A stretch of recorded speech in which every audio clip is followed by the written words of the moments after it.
déjà, merci d'être si nombreux ce soir. On avait tablé sur une bonne présence, mais là, on a exposé les critères, donc c'est parfait.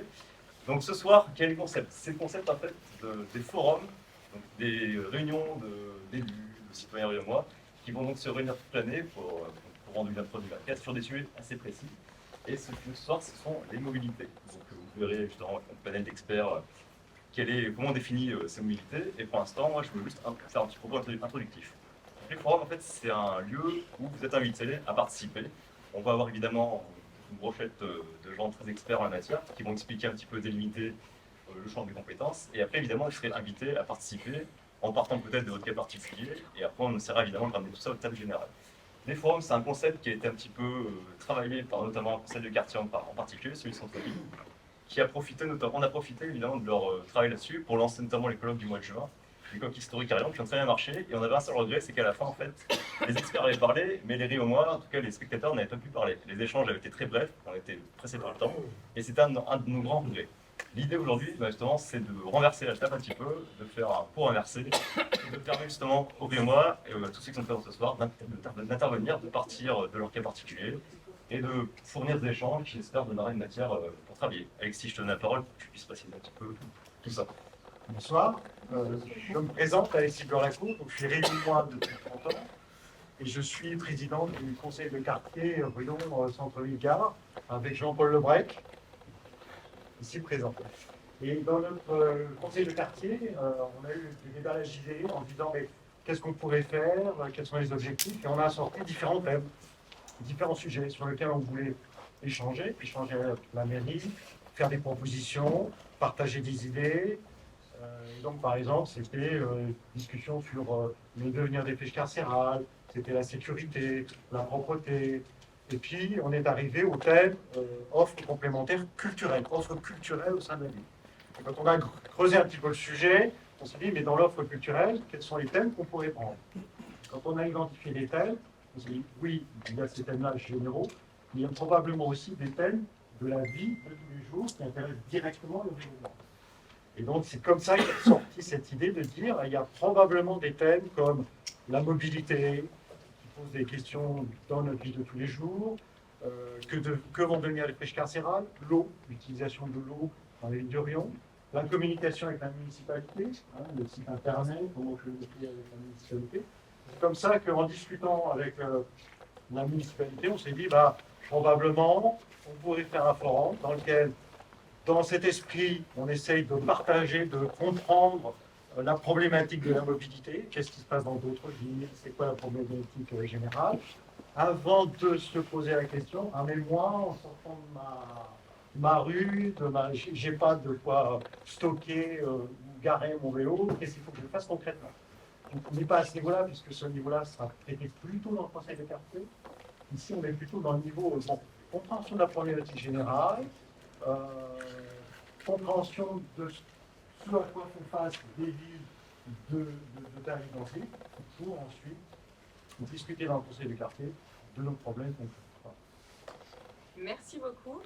Alors, je me présente à mon tour, je suis Catherine Berson-Sello et je suis animatrice. Donc, moi, je suis là pour fluidifier les échanges et surtout, je parle pas assez fort? Oui. Et je vais parler beaucoup plus fort, vous faites bien de me le dire. Donc, je suis là pour fluidifier les échanges et vous donner la parole à tous pour que chacun puisse aussi venir nous rejoindre au centre et pour qu'on puisse tous échanger. Nous sommes aujourd'hui ce soir accompagnés de 3 experts qui habitent tous dans la région, en local, et nous avons même 2 RIOMOis. Donc je vous présente Samuel Rabounot, qui est fondateur d'une marque de vélo à Rion, les cycles Sémaphore. Pascal Boumeau, directeur des partenariats mobilité durable chez Michelin, et il est impliqué dans la démarche Movinon, donc vous nous en parlerez, et voilà, vous êtes tous les 2 habitants de Rion. Et ensuite, Frédéric Faucon, qui est enseignant-chercheur à l'Université Clermont-Auvergne et maître des conférences en géographie, spécialiste des mobilités, justement. Et vous êtes également élu dans le Puy-de-Dôme. Donc, pour commencer ce forum, nous allons parler du concept de mobilité lui-même. Et donc, c'est nos experts qui vont tous nous expliquer un petit peu comment eux ils voient la mobilité, quelle est leur définition de la mobilité. Et juste après, vous aurez vous aussi la parole sur ce sujet. Donc Samuel Ravenot, je vous écoute sur ce thème-là. J'avance un peu parce Voilà. que je suis pas sûr d'être entendu. Ça va là, tout le monde entend bien? Du coup, le questionnement, c'est qu'est-ce que c'est pour moi la mobilité? Voilà. C'est un sujet qui peut prendre 3 heures, mais je vais vous épargner ça. Ma vision de la mobilité, elle est très liée à la fois à mon activité et à ma pratique du vélo et de la marche à pied, globalement. Donc je vais vous donner une orientation qui est que la mienne, mais il y en a plusieurs des définitions selon moi. Pour moi, la mobilité, je l'associe à des notions de liberté, des notions d'émancipation et aussi d'épanouissement, parce que sur le sujet vélo, on est aussi souvent dans une thématique qui parle du plaisir plus que des contraintes, même si sur les questions d'aménagement et de géographie, des fois, il y a des petites frictions sur ce domaine. Mais voilà, pour moi, les notions de mobilité, elles s'associent à la liberté, qu'on peut gagner aussi en étant mobile, du coup, c'est grâce à une émancipation individuelle, et à des notions de plaisir, et de découverte et de réappropriation des paysages. Pour moi, le vélo, la marche à pied, même le fait de se déplacer, c'est sans doute une des manières de vivre avec le territoire sur lequel on agit ou on vit. Parfait, merci beaucoup. Alors maintenant, Pascal Gounod, je vous donne aussi la parole sur votre définition de ce concept de mobilité. Alors la mobilité, pour moi, c'est peut-être très simple, c'est d'aller d'un point A à un point B. Mais ce n'est pas simplement la mobilité des hommes, c'est aussi la mobilité des biens. Et si on regarde bien dans l'histoire humaine, la croissance économique a toujours été avec une augmentation de la mobilité. On a toujours cherché à aller plus loin. Donc il y a une relation entre la mobilité et l'économie. Mais la mobilité, c'est aussi aller vers l'autre. Et on le voit, l'augmentation des mobilités à l'échelle de la planète a permis quand même des échanges culturels, a permis cette rencontre aller vers l'autre. Donc dans la mobilité, il y a une dimension économique et il y a une dimension humaine.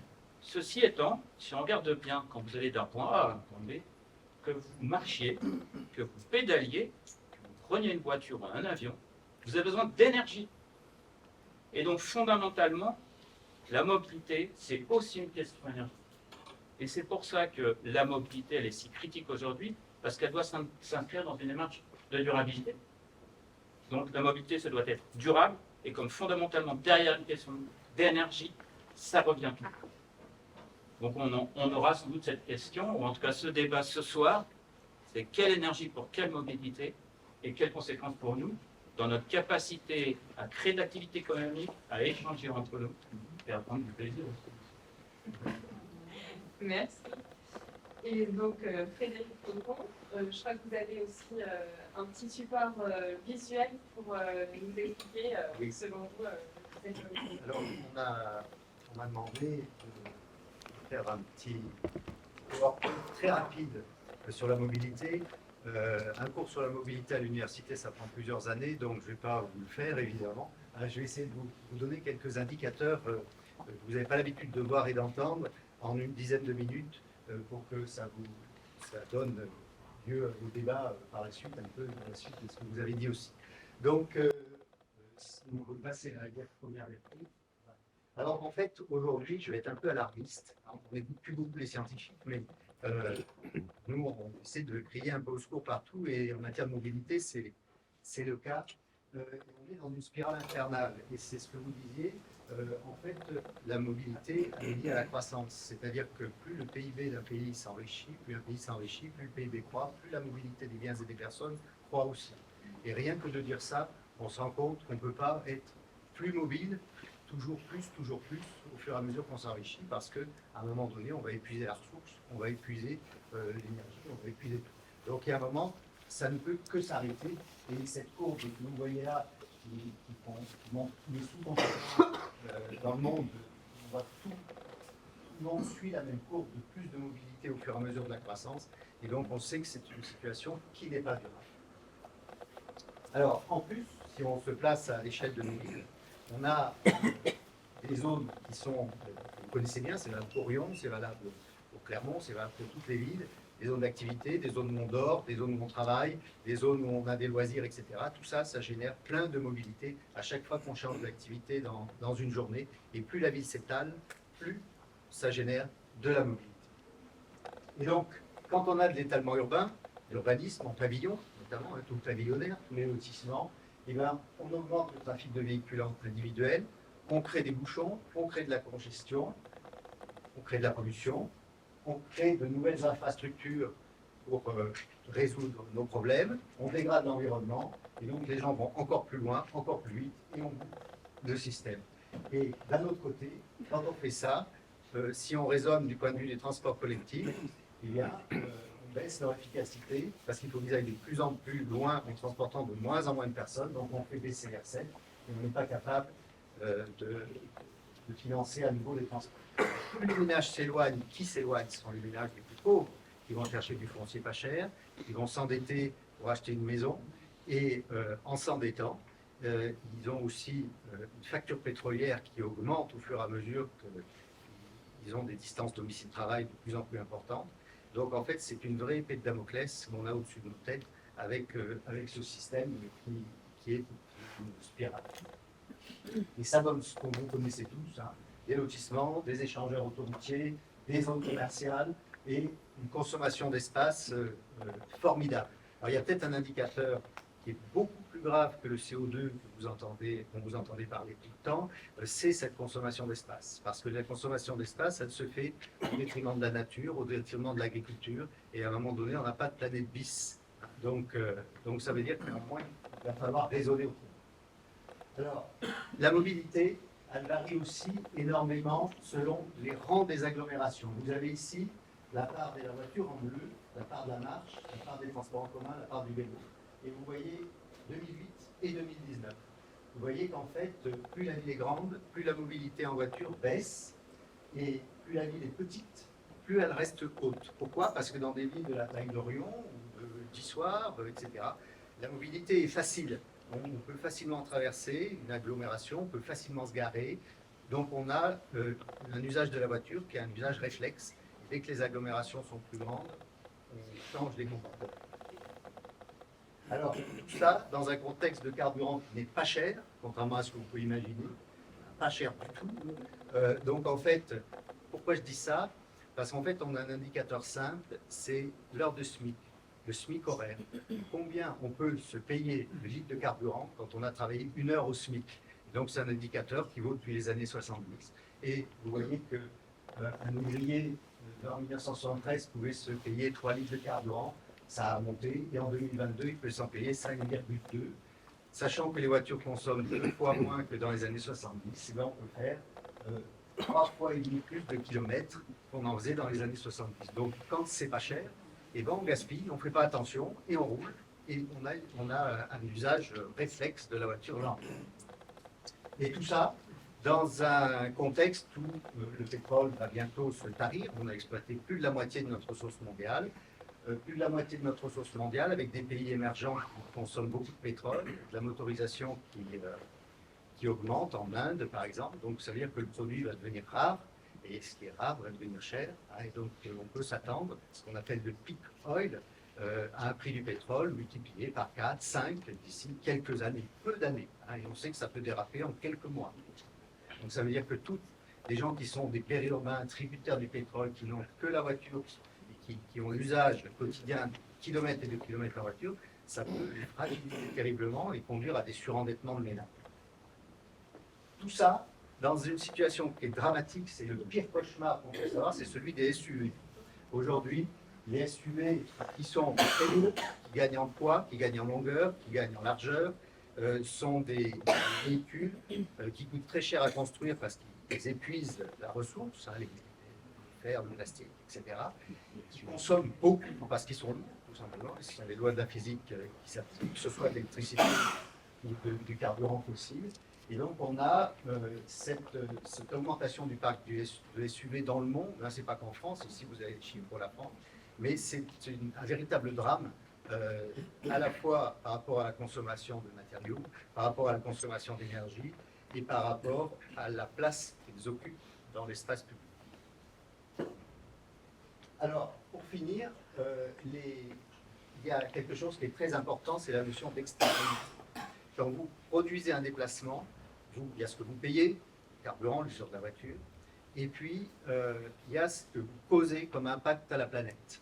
Donc l'impact que vous causez, c'est du CO2, ça vous le savez, des accidents potentiels, c'est des atteintes à l'espace, à la biodiversité, parce que les routes, ça prend de la place, etc.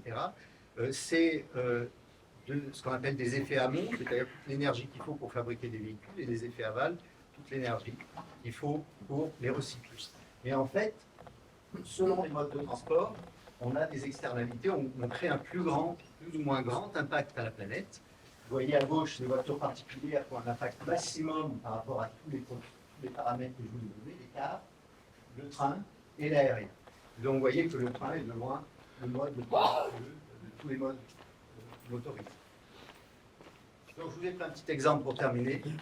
C'est Monsieur X qui se rend de Riom à Clermont, qui fait 15 km par jour, il va travailler, donc il va travailler 204 jours par an. Donc sa voiture lui coûte 33 centimes par kilomètre, c'est l'indicateur qu'on retient ordinairement, 2019 € par an. Il prend le train, ça lui coûte 198 € par an d'abonnement, et il crée des externalités qu'on monétarise, c'est-à-dire qu'on transforme la tonne de CO2 en euros, le bruit en euros, etc. Donc il cause 594 € d'externalités en voiture, 177 en train. Et donc si on regarde l'ensemble, eh bien, on a un bilan global de lui, d'impact sur la planète, de 2613 € pour la voiture et 375 € pour le train. Donc voilà, voilà en fait un petit élément intéressant. Ouais. Voilà, donc quelques petits indicateurs rapides pour que vous puissiez réagir. Pour vous montrer qu'au-delà des idées reçues, il existe des éléments très pragmatiques qu'il faut prendre en compte lorsqu'on veut mener une politique des transports. Merci beaucoup. Alors, juste avant de vous faire intervenir, je voulais vous préciser qu'il y a, comme vous le voyez, il y a une captation vidéo. Les personnes qui ne souhaitent pas apparaître sur la vidéo finale, il faudra juste le préciser à Cédric, à la fin, voilà, avant de partir, mais n'hésitez pas à aller le voir pour lui dire je ne souhaite pas apparaître si la vidéo est diffusée. Voilà, alors revenons-en à notre mobilité, et j'imagine que les définitions que vous avez pu entendre vous interpellent peut-être, et soit vous avez envie vous aussi de nous partager votre notion de mobilité, ou continuer voilà, par rapport à ce qui a été dit, si vous voulez rebondir sur ce qui a été dit. Moi, je vais rebondir aussi, pour le coup, en me présentant un peu plus et en précisant le propos de Michelin aussi et de ce que j'y fais dans l'équipe Danone. Vous voyez que la mobilité, c'est très compliqué. Ce n'est pas qu'une question technologique, c'est une question sociétale et c'est une question aussi d'impliquer plein de gens du secteur de l'urbanisme, du moyen de mobilité, du moyen de transport, des énergies qu'on utilise, des réglementations qu'on applique et donc de la fiscalité appliquée. Et jusque dans le milieu des années 2010, Michelin a organisé un événement annuel qui s'appelait Challenge Bibendum. Certains l'ont peut-être entendu parler ou l'ont vécu. Et dans le Challenge Bibendum, force était de constater que quand on présentait les dernières innovations en termes de mobilité, on pouvait présenter le dernier pneu de rupture de chez Michelin à côté du dernier concept car de chez Renault, mais à la fin, ça ne faisait pas grand-chose. Parce que si on développe pas un pneu vertueux pour l'environnement à côté d'un véhicule conçu pour ce pneu, ça ne donne rien. Et donc, Jean-Dominique Sénard, à l'époque, il a dit, écoutez, on va arrêter le Challenge Bibendum. On va faire une chose, c'est que on va d'abord cesser de parler de mobilité automobile, on va parler de mobilité tout court. Parce que quand je dessine un pneu ou une voiture, en réalité, il faut aussi que je me pose la question des autres mobilités qui sont autour. Il faut que la totalité soit vertueuse. Donc Michelin, on ne fait plus que des pneus, on fait de la mobilité. Il a dit autre chose, il a dit on va faire de la mobilité durable. Dans le milieu des années 2010, c'était déjà assez précurseur. Et la troisième chose qu'il a dit, il a dit on va arrêter de chacun dessiner une voiture et un pneu et les télécoms tout autour, on va mettre tout le monde ensemble. Et on va créer un écosystème qui s'appelle Moving On. Donc le Challenge Bibendum est passé d'un événement à la volonté de co-construire les nouvelles solutions de demain, de mobilité de demain. Et c'est ce qu'on fait aujourd'hui. C'est-à-dire qu'on vise à mettre autour de nouvelles solutions de mobilité dans le milieu urbain, dans le milieu périurbain, partout dans le monde, les conditions du succès. C'est-à-dire concevoir des solutions techniques, concevoir des services en relation avec les collectivités publiques pour leur domaine d'application, dans la ville par exemple, faire évoluer les réglementations. Et pour ça, on y invite des représentants de l'ONU, on y invite des représentants des villes dans le monde entier, des représentants pour les véhicules de chez Orange, de chez Thales, de chez Total Energy, de chez Engie, de chez Michelin, de chez Renault, etc. Et c'est tous ensemble en fait qu'on essaye de construire les solutions. Donc c'est pour dire aussi que la mobilité, c'est pas simplement une innovation sociale ou technologique l'une à côté de l'autre, c'est tout ensemble. Et donc il faut qu'on travaille différemment, tous ensemble, et les citoyens aussi.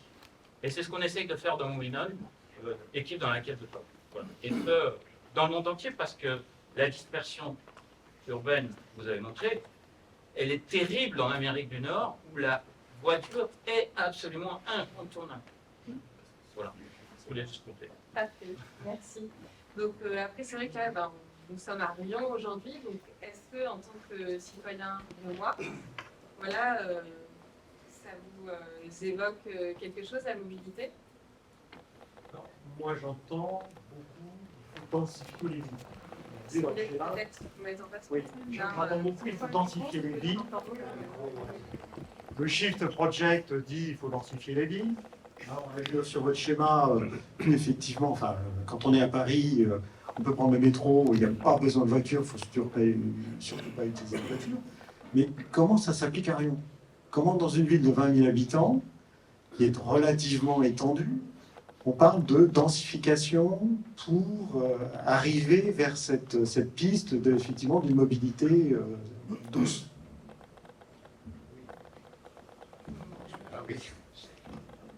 Alors, c'est une excellente question, parce qu'à l'amont de la mobilité, il y a effectivement les formes d'urbanisme. Et ce sont les formes d'urbanisme qui génèrent la mobilité. Vous avez parlé des États-Unis, les Américains, les Canadiens ne manquaient pas de place, donc ils ont été au plus simple, ils ont étalé, et aujourd'hui, ils ne savent plus non plus comment faire. Ça leur pose d'énormes problèmes, encore plus que nous. Alors, densifier, on a une fausse image de ce qu'est la densité, c'est qu'on pense à des tours et à des bars, comme on les faisait dans les années 70. Et les gens ont dit, oh, je ne veux pas habiter dans un HLM. Et évidemment, c'est normal de penser ça. C'est des modes d'habiter qui sont complètement démodés. Aujourd'hui, on sait créer de la densité à partir de formes d'urbanisme novatrices. C'est-à-dire qu'on peut créer non pas du pavillonnaire comme on le connaît, mais de l'habitat que je qualifierais pour chacun de l'habitat choisi. Parce qu'en fait, tout le monde n'a pas envie d'habiter dans un pavillon, tombe de gazon tous les week-ends. Il y a des gens qui aiment habiter dans un appartement, qui aiment la collectivité, une petite collectivité, qui aiment avoir une terrasse, etc., etc. Voilà. Donc en fait, l'idée, c'est d'avoir une mixité de l'habitat qui crée lui-même de la densité. Des petits immeubles à un étage où il y a 4 logements, c'est de la densité déjà par rapport à des pavillons. La densité, c'est aussi refaçonner l'espace. Aujourd'hui, ce qu'on a fait dans les années 70-80, ces immenses quartiers pavillonnaires, on ne sait pas les desservir en transport collectif, on ne sait pas les desservir en vélo, on ne sait pas les desservir à pied. Donc ça veut dire qu'il faut les refaçonner. Et aujourd'hui, les modèles d'urbanisme, c'est de reconstruire sur l'espace déjà construit. C'est-à-dire que vous prenez un quartier pavillonnaire, et dans ce quartier pavillonnaire, vous choisissez de faire passer une piste cyclable au milieu, de faire passer une ligne de bus au milieu, et de démolir 2-3 pavillons pour mettre à la place des petits immeubles, etc. Et vous créez de la mixité d'habitat, vous créez de la mixité sociale, et petit à petit, vous refaçonnez l'espace. Et c'est ce qui se produit autour de Rion. Si vous prenez Mozart, on peut aussi construire de la densité en densifiant les pavillons. Dans les années 70, on avait souvent des terrains assez grands, 2000 mètres carrés, 2500, 3000.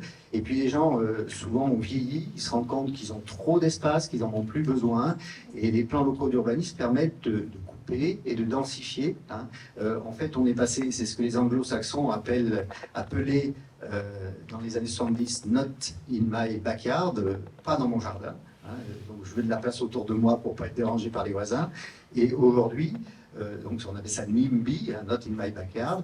Et aujourd'hui, le concept c'est build in my backyard, construire dans mon jardin, BIMBY. Voilà.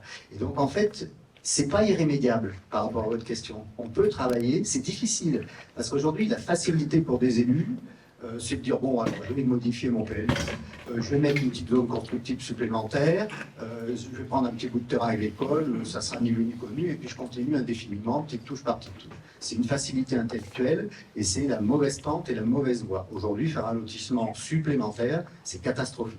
On consomme de l'espace, on a une mauvaise forme d'urbanisme. Donc, on peut faire autrement. C'est plus difficile, parce qu'il faut repartir du bâti qui existe déjà, mais c'est faisable. Alors oui. Moi, en guise de réponse, j'aurais tendance à proclamer les logiques d'exemplarité dans mon travail, parce que c'est beaucoup plus modeste que les structures que vous représentez, mais je suis en contact de personnes qui sont signes de changement aussi dans leur mode de vie. Donc moi, je fabrique des vélos, au départ, vélos cargo, qui sont dirigés principalement par des parents qui vont transporter leurs enfants. Au départ, c'était une pratique que j'observais quand j'ai démarré l'activité il y a 5 ans, qui était quasi exclusivement dans les grands centres urbains. Lyon, Paris, Nantes. Principalement en France, dans mon cas. Et il se trouve que cette pratique, elle a complètement été bouleversée avec le premier confinement de 2020, a créé des habitudes nouvelles et a montré aussi des schémas des modes de vie qui ont complètement été modifiés par les gens eux-mêmes. C'est-à-dire qu'aujourd'hui, quand j'ai des gens d'Ambert qui m'appellent, ou d'un hameau à côté d'Ambert et qui s'imaginent aller emmener leurs enfants à l'école à Ambert, aller sur des chantiers en tant que maçon, en vélo, et plus utiliser leur camionnette systématiquement, ça veut bien dire qu'il y a un signe de changement. Et du coup, en réponse à cette question, parce que globalement, ce que je comprends de nos discussions, tout ça, c'est qu'on ne va pas vers le mieux. Mais par contre, être force de proposition, montrer l'exemple dans nos pratiques, il me semble que ça, c'est des choses qui se font de plus en plus. Quand je regarde la salle, les visages que je connais, il y en a plein qui circulent à vélo ou à pied. Même principalement, je les vois quasiment jamais en voiture. Peut-être que je regarde plus les vélos, vous allez me dire, c'est vrai. Mais pour autant, ça veut dire qu'il y a de plus en plus de signes de changement. Ça veut dire qu'il y a, à travers ça, quand il y a une personne qui est montrée à vélo, qui est en train de se déplacer, qui est en train de faire un trajet jusqu'à Clermont à vélo. Au départ, quand je le faisais, j'avais l'impression d'être un pionnier, ce qui est très valorisant. Mais aujourd'hui, en fait, on est nombreux et nombreuses à le faire. Il pourrait y en avoir d'autres encore. Là, pour le coup, il y a une question politique qui se met en place. Mais en tant qu'individu, il me semble que ce qu'on peut faire, c'est montrer l'exemple dans nos modes de vie, en essayant de travailler et de vivre à une échelle de proximité qui soit plus correspondante à nos besoins et à ce vers quoi on va. Et voilà, la logique d'exemplarité dans les déplacements et dans les mobilités, il me semble que c'est de plus en plus vertueux. Il y a quelques mois, quand j'en parlais à des clients en disant qu'ils pouvaient se passer d'une voiture ou autre, tout, au départ, j'étais regardé comme un extraterrestre. Aujourd'hui, j'ai presque l'impression d'être pris au sérieux. Alors, c'est vous dire. Voilà. Moi, je voudrais compléter sur un autre point. J'avais préparé une image, je ne sais pas où est. Alors, il y a un point qui est important aussi, c'est que, vous avez raison, il faut densifier. On peut aller chercher des nouveaux types de mobilité, mais il y a quand même des populations âgées. Je pense notamment les personnes de ces 30 glorieuses qui sont effectivement installées en banlieue des villes et qui aujourd'hui ont quand même besoin d'aller dans les supermarchés, qui ont besoin d'aller dans leurs loisirs et qui n'ont peut-être pas la facilité ou l'envie de conduire. Donc il faut aussi accompagner ces changements et bizarrement, il y a des solutions qui se présentent sous la forme de nouveaux véhicules autonomes. Alors, je vais vous présenter un exemple qu'on a développé dans le cadre de Moving On, notamment avec la Massif, mais pas que. Mais si je vous pose la question de véhicules autonomes, vous pensez à qui? Vous pensez à Tesla.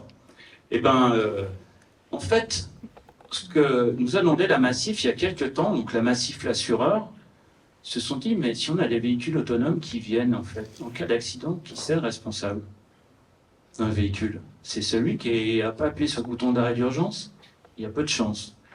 Est-ce que c'est celui qui nous transporte? Non. C'est peut-être celui qui a vendu le véhicule. Non, en fait, ils ont arrivé à la conclusion, c'est plutôt ceux qui développent le logiciel. Donc ça a changé quand même beaucoup de choses pour l'assurance, mais ils voulaient faire des exemples. Ils ont dit, ça va être quoi le meilleur cas d'application? Et donc ce véhicule-là, il roule dans la région de Valence sur une distance de 15 km, et il vise les populations âgées, précisément de cette époque des 30 glorieuses, dans les pavillons, en disant bah, vous avez des véhicules qui vont rouler dans un milieu où la densité de circulation est plus faible et vous allez pouvoir les appeler à la demande. Et donc vous allez avoir des véhicules qui vont rouler, pour certains ils peuvent rouler jusqu'à 80 km/h, mais ça reste un peu dangereux. Donc on est sur des véhicules qui peuvent rouler à 30-40 km/h et vous permettre de satisfaire vos besoins. Donc vous achetez plus un véhicule, vous achetez un service, et vous avez ces véhicules qui ont la possibilité de circuler un peu partout. J'insiste quand même, ça c'est mon point de vue personnel, la démonstration a été faite que ça peut fonctionner technologiquement, qu'il ne faut pas d'ailleurs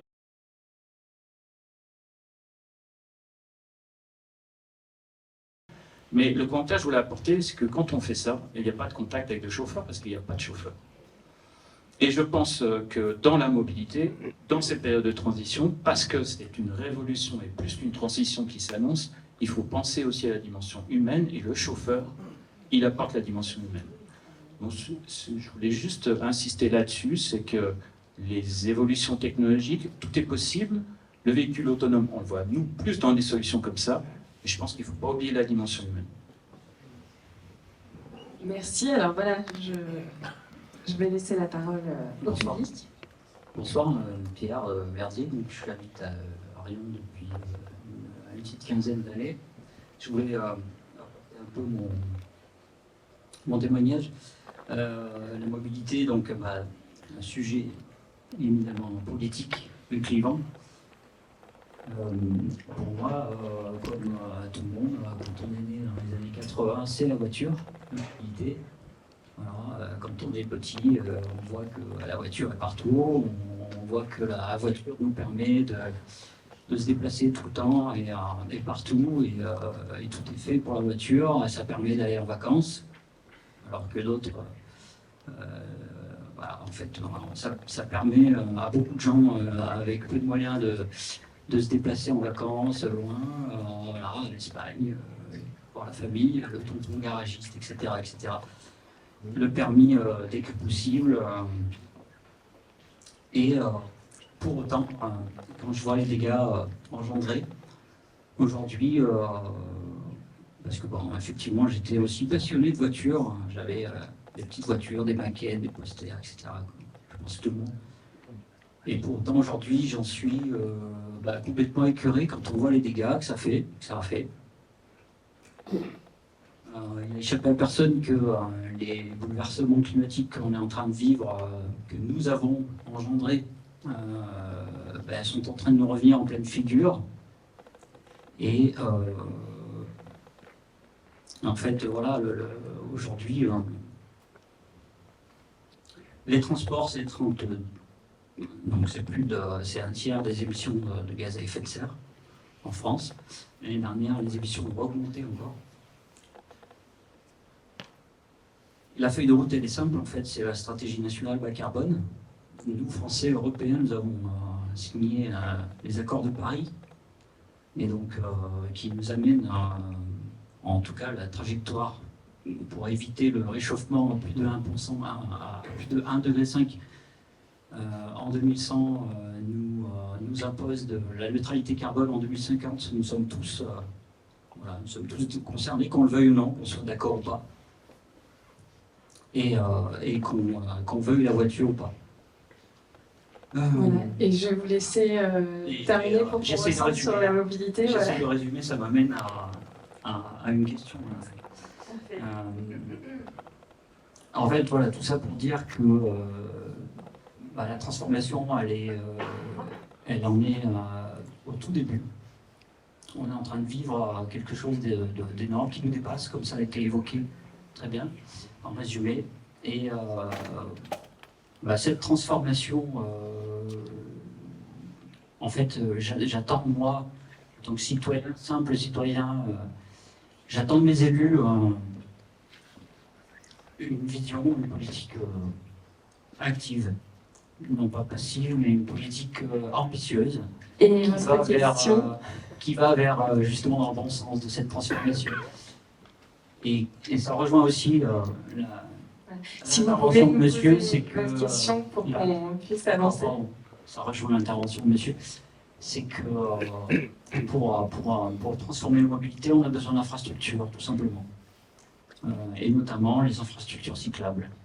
Pour que le report modal, un des leviers de la transition, pour que, au minimum, on ait un report modal possible pour les gens qui vont faire l'effort. Et comme disait Samuel, il y a beaucoup de gens qui veulent le faire, c'est fort, mais qui aujourd'hui ne peuvent pas le faire. Voilà, et justement, on va Pardon passer à la deuxième partie. Pas de souci, vous êtes là aussi pour vous exprimer.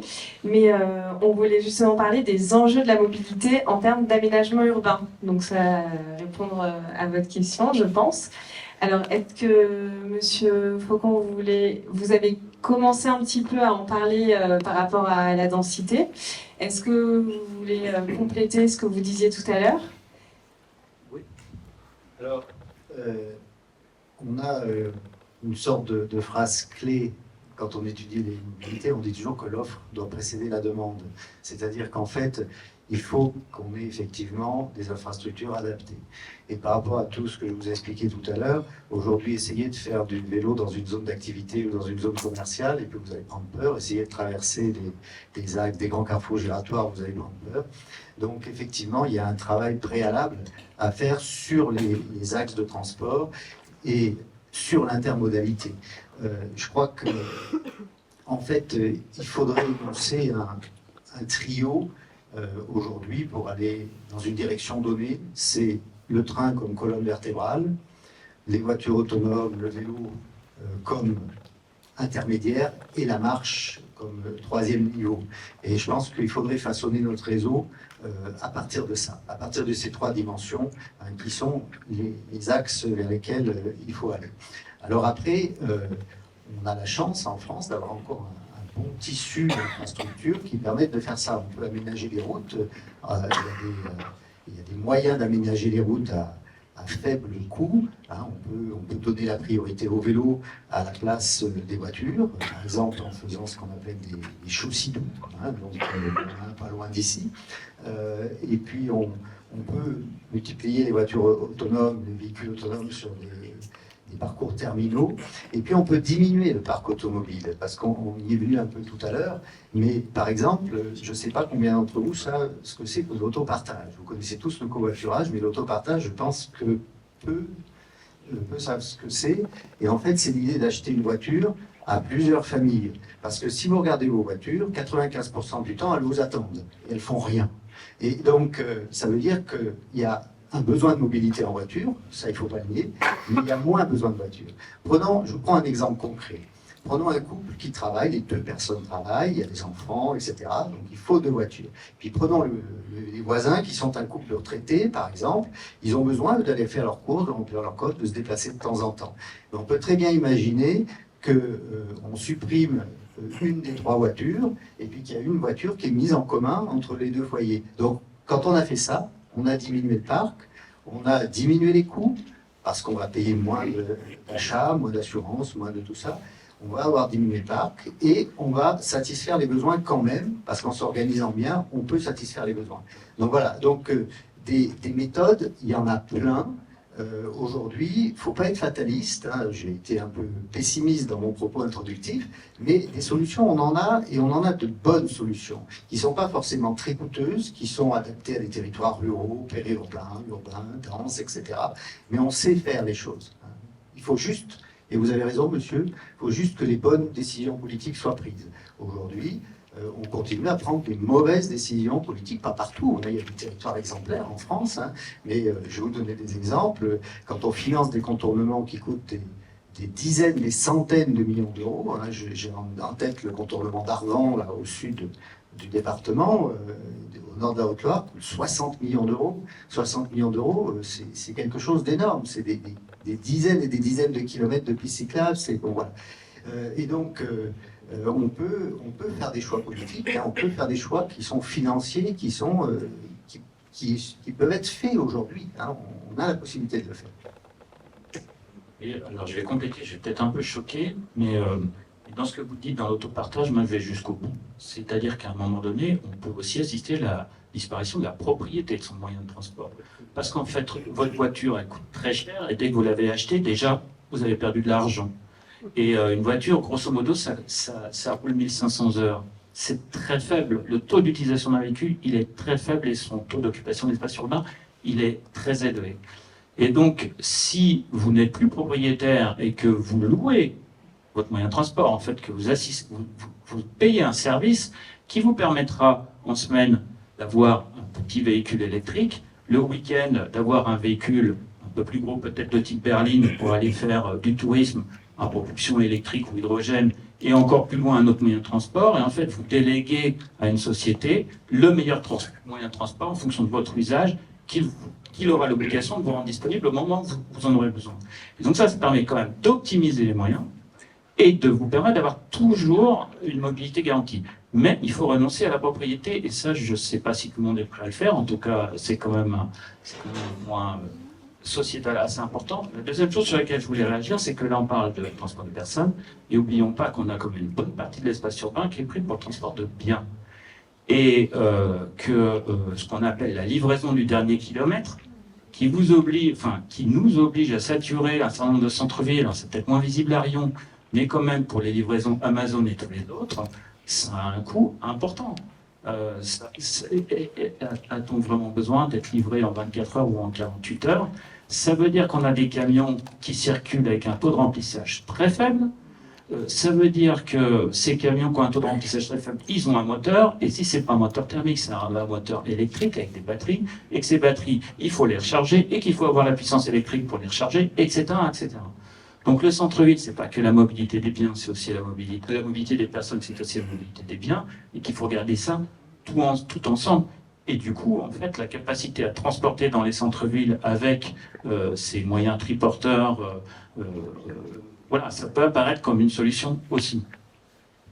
Je rebondis là-dessus du coup, parce que j'étais prêt depuis tout à l'heure. Mon dernier métier avant de travailler dans le vélo, c'était dans l'autopartage. Et c'était du côté de Saint-Étienne, où il y avait des enjeux qui ressemblaient globalement à ceux de Clermont. Et au moment où moi je savais que j'allais venir m'installer à Riom, je commençais à me dire, tiens, qu'est-ce qui existe sur le territoire rionnois? Force est de constater aujourd'hui que comme je n'ai pas de voiture particulière, en tant que particulier, du coup, je suis à la recherche d'initiatives, d'alternatives. C'est difficile à trouver, pour autant on peut le faire. Mais là, il y a, selon moi, comme il y a plein d'élus dans cette assemblée, je m'adresse aussi à eux et à elles, directement, il y a aussi des choix politiques là-dessus. Typiquement, l'autopartage, il y a une initiative qui peut être mise en place assez facilement, de se mettre en lien les citoyens et leur donner un cadre qui permet de sécuriser ça. Sur la question des autres alternatives, notamment, je disais à Frédéric Faucon tout à l'heure qu'une des particularités d'Orion, mais qu'il connaissait déjà très bien, c'est la richesse de notre centre historique, le patrimoine, qui contraint aussi beaucoup les logiques d'urbanisme dans la ville d'Orion. Quand on parle dernier kilomètre, par exemple, je suis assez sidéré de voir le travail qui est demandé aux employés municipaux de remettre les pavés en plein milieu des rues des centres-villes.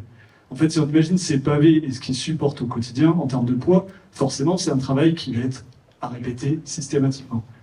Je ne sais plus dans la mythologie grecque qui est-ce qui fait ça, qui remonte son calibre en permanence, Sisyphe. Mais globalement, il y a quelque chose de ça. Et dans les alternatives, sur des métropoles qui ont été contraintes, mais qui finalement se débrouillent pour l'être un peu moins, avec des zones faibles émissions, il y avait un changement qui était en train de s'opérer. Et en fait, sur une ville de la taille d'Orion, on aurait complètement cette possibilité-là aussi, de se dire que tout ce qui dessert le centre-ville peut se faire avec des vélos cargo. Aujourd'hui, il y a des systèmes techniques qui permettent de le faire en termes de poids, de porter des charges lourdes, et de faire en sorte qu'effectivement, on ait une alternative à des camions qui créent de l'embouteillage dans le centre-ville. Et je pensais à la question du rapport humain pour le transport des personnes et des biens. Vous en avez peut-être entendu parler, il y a des initiatives comme des vélobus qui existent. Vous connaissez peut-être plus le pédibus. Mais si vous observez le centre-ville d'Orion, alors moi c'est là où j'habite, donc je vais prendre souvent cet exemple, mais il y a des écoles, il y a beaucoup d'écoles dans le centre-ville et d'établissements scolaires. Il y a du coup beaucoup d'enfants qui font ces navettes-là. Il y en a beaucoup qui sont emmenés par leurs parents. Il y a tout un tas de trajets qui pourraient être complètement simplifiés en proposant aux parents de venir faire ce trajet à pied. S'ils n'ont pas le temps, on peut le faire en vélo. Et il y a même des initiatives dans des territoires encore plus isolés que le nôtre, en Normandie, je pense par exemple, où il y a une sorte de voiture autonome, mais qui est en fait un vélo sur lequel il y a 9 enfants qui sont posés en train de pédaler, avec un animateur ou une animatrice qui va leur donner et leur faire découvrir la joie de vivre, les logiques de météo, le patrimoine qui les entoure. Et c'est assez validé depuis des années qu'arriver au travail ou à l'école après une petite activité où on prend l'air, on prend le froid, on prend tout ce que vous voulez de positif, ça rend belle la journée. Donc toutes ces initiatives, et elles ne sont pas si compliquées à mettre en place. C'est-à-dire aussi, là c'est nous, autant que citoyens et citoyennes, on peut se dire, potentiellement collectivement, à partir du moment où on habite dans un pâté de maison, on connaît nos voisins potentiellement, on peut les rassembler et se dire bon, bah, on va tous les jours à l'école emmener nos enfants, c'est sympa, mais peut-être qu'on gagnerait du temps, on ferait des trajets qui sont plus simples. Et bref, ce que je voulais dire là-dedans, c'est que des alternatives, il en existe.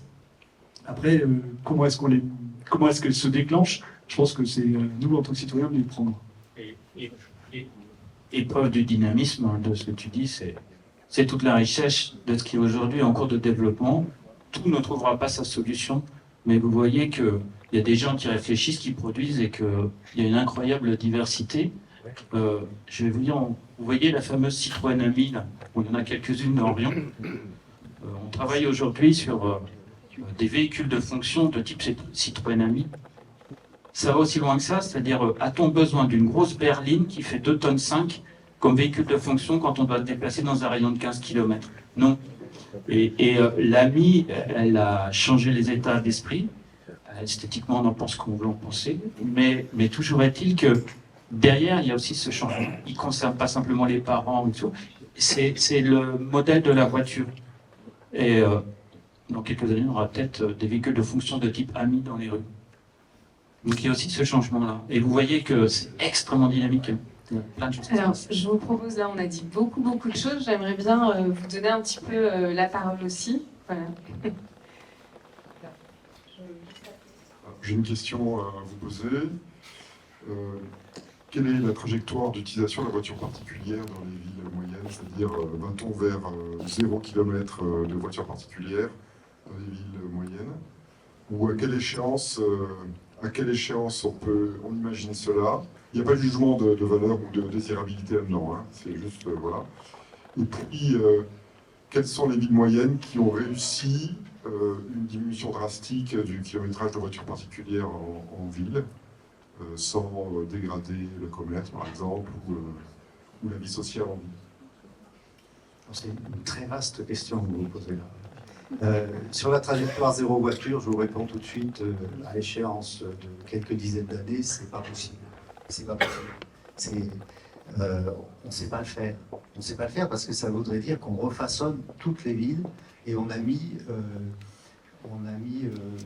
60 ans, depuis les années 50, on a façonné les villes pour la voiture.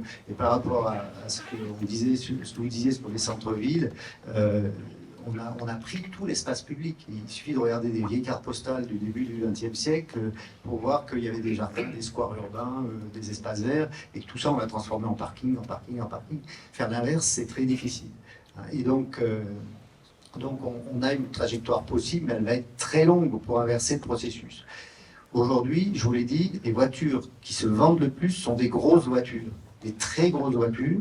Et donc, c'est ce que vous disiez, on a un problème avec la taille des voitures. Alors, ça renvoie à plein de concepts, c'est-à-dire que tous les gens qui ont accédé à l'automobile, c'est ce que vous disiez, qui sont nés dans les années 30, 40, 50, à qui on affirme miroiter qu'une automobile, c'était l'émancipation, et surtout qu'une automobile, c'était de l'appartenance sociale. Plus j'ai une grosse voiture, plus je suis quelqu'un de bien. Et donc, ça demeure, ça, dans cette génération-là, beaucoup. Hein, de dire, bon, voilà, les gens qui ont 60 ans, 70 ans, achètent des énormes voitures dont ils n'ont aucune utilité, hein, et on se dit, mais qu'est-ce qu'ils font? Qu'est-ce qu'ils sont en train de faire? Ça leur coûte cher, etc. Donc les trajectoires, elles se feront aussi avec d'autres générations qui vont accéder à des nouveaux concepts, qui vont avoir des nouvelles idées, etc. Hein, donc on a une transition qui va être très lente. Alors ensuite, il y a l'action des pouvoirs publics, c'est-à-dire de diminuer la part de la voiture en ville et de faciliter l'accès à ce que vous disiez, une voiture non personnelle, non propriété, ailleurs que dans les centres-villes. Parce que faut pas nier les choses. Quand on habite dans du périurbain ou dans du rural, aujourd'hui, on ne sait pas bien le desservir autrement qu'en voiture. Donc ça veut dire qu'il faut que les gens aient ce choix d'accès à la voiture. On a des villages pilotes, je pense dans l'ouest de la France, il y en a pas mal, c'est de mettre à disposition des flottes de véhicules en autopartage, hein, c'est-à-dire des mairies, des communautés de communes achètent une flotte de 3, 4 véhicules, mettent ça sur un parking au centre du village, et puis vous avez un abonnement, puis vous venez chercher la voiture quand vous en avez besoin, vous faites votre déplacement, vous la reposez. Et puis ça, vous en avez peut-être besoin une fois tous les 3-4 jours, ou une fois par semaine, etc. Mais vous avez diminué l'usage de la voiture, et quand vous diminuez l'usage, vous diminuez aussi le parc de véhicules, et c'est ce qui est le plus important, c'est diminuer le parc. Hein, c'est diminuer le parc, ça veut dire qu'on va pouvoir libérer de l'espace. Aujourd'hui, vous avez qu'à regarder autour ici, hein, l'espace il est consommé par la voiture et c'est une catastrophe. Donc en fait, c'est bien un problème de propriété. Une voiture, c'est pas une brosse à dents, ça peut se prêter, on peut faire autre chose avec. Bah si, c'est vrai. Une voiture, bah, c'est comme un taille-huée ou une tondeuse ou un marteau, on peut la prêter à son voisin. Et ça, c'est très difficile de faire évoluer ces mentalités. Aujourd'hui, on a une relation très épidermique à la voiture parce que c'est un prolongement de la propriété privée, c'est sa voiture, etc. Et ça, il faut le changer dans les mentalités. Et ça, j'ai envie de dire, c'est le devoir de chacun. Ça commence par soi-même. Et c'est vrai que les mentalités, l'évolution des mentalités, on pourra en parler dans la troisième partie.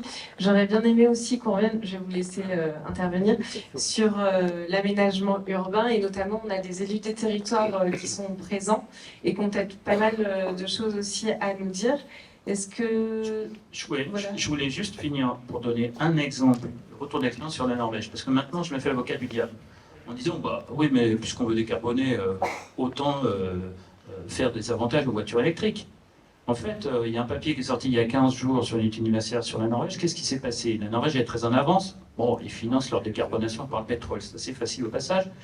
Mais ceci étant, ils ont un parc énorme de véhicules électriques. Et vous pouvez acquérir un véhicule électrique avec des aides très importantes. Et qu'est-ce qu'on voit 15 ans plus tard?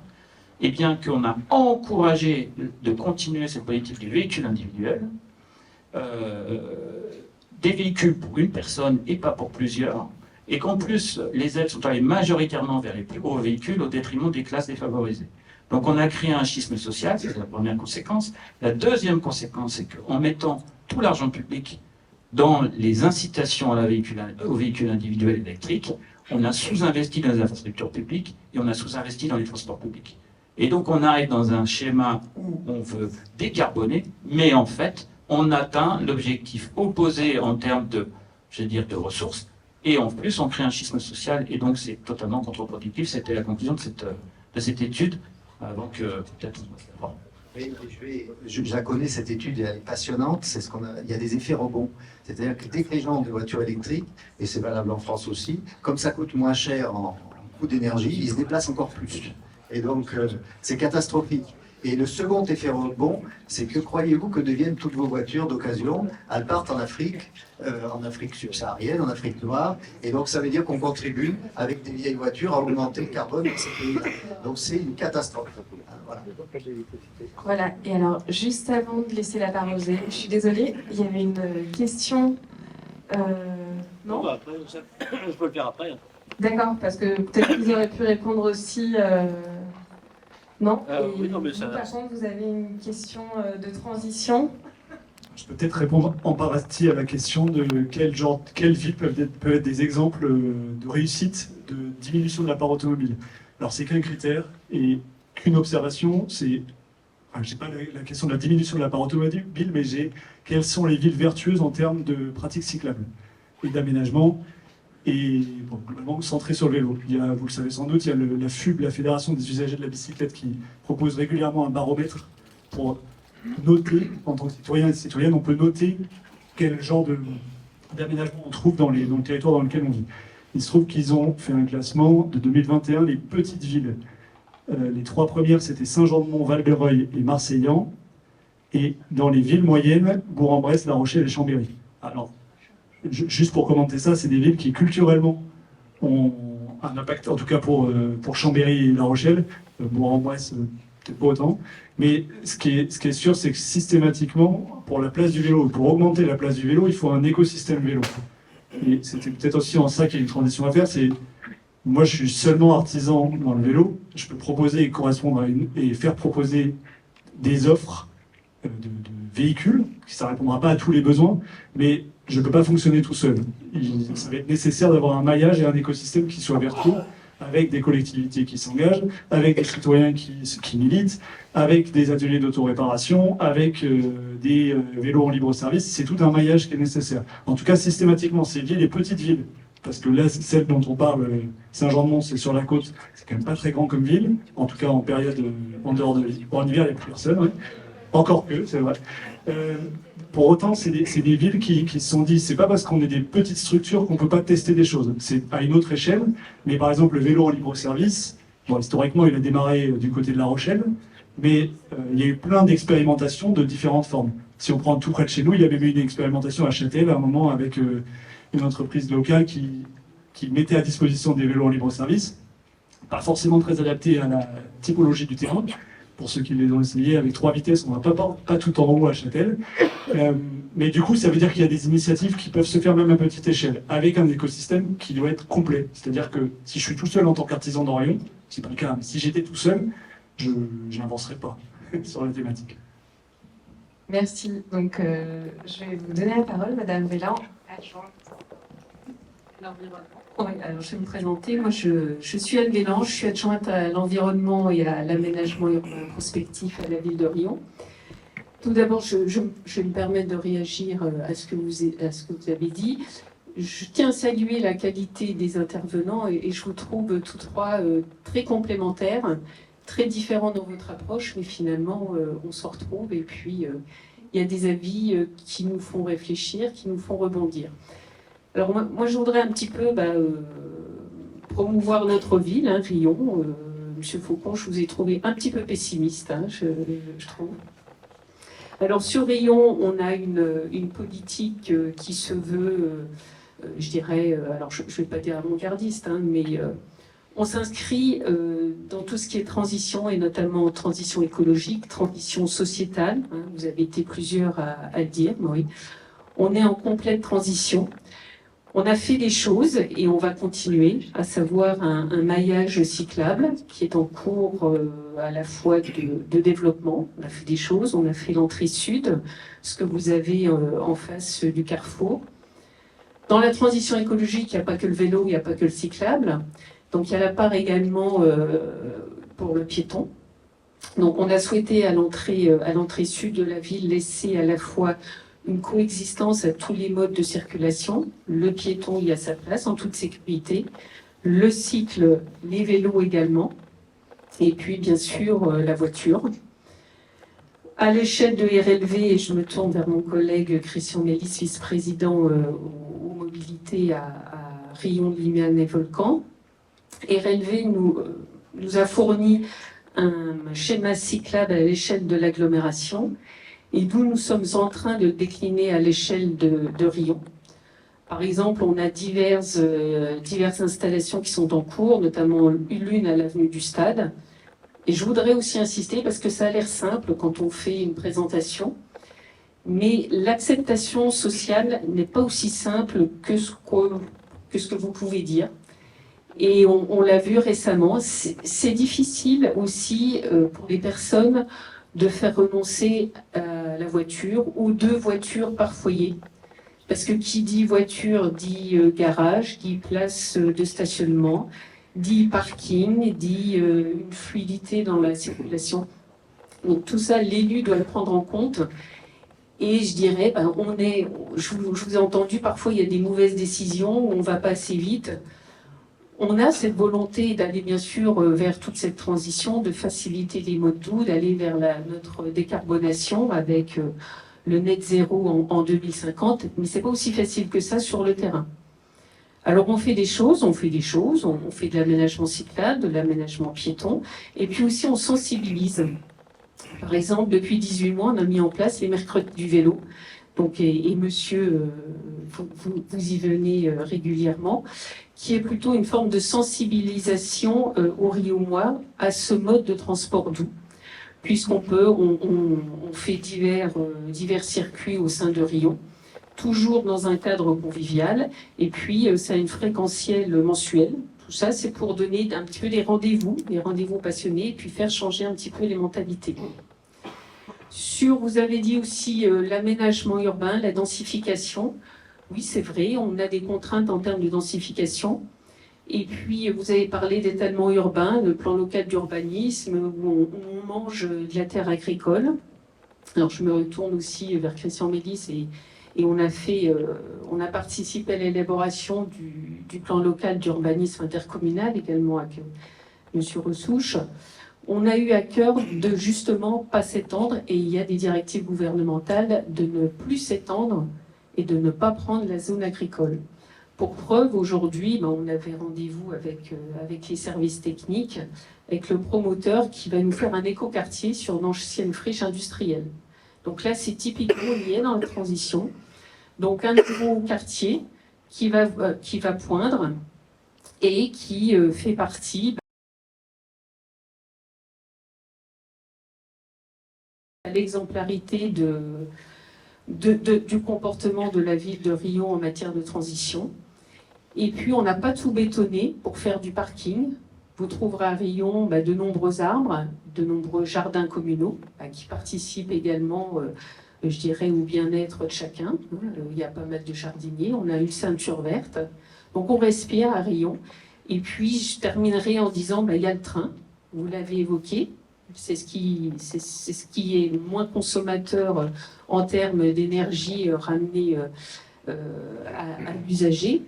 Quand on va, parce que le vélo, c'est bien, monsieur va à Clermont, c'est très bien, mais au-delà, ça commence à poser problème. Le train, et on a de la chance à Riom d'avoir une gare qui est très bien desservie.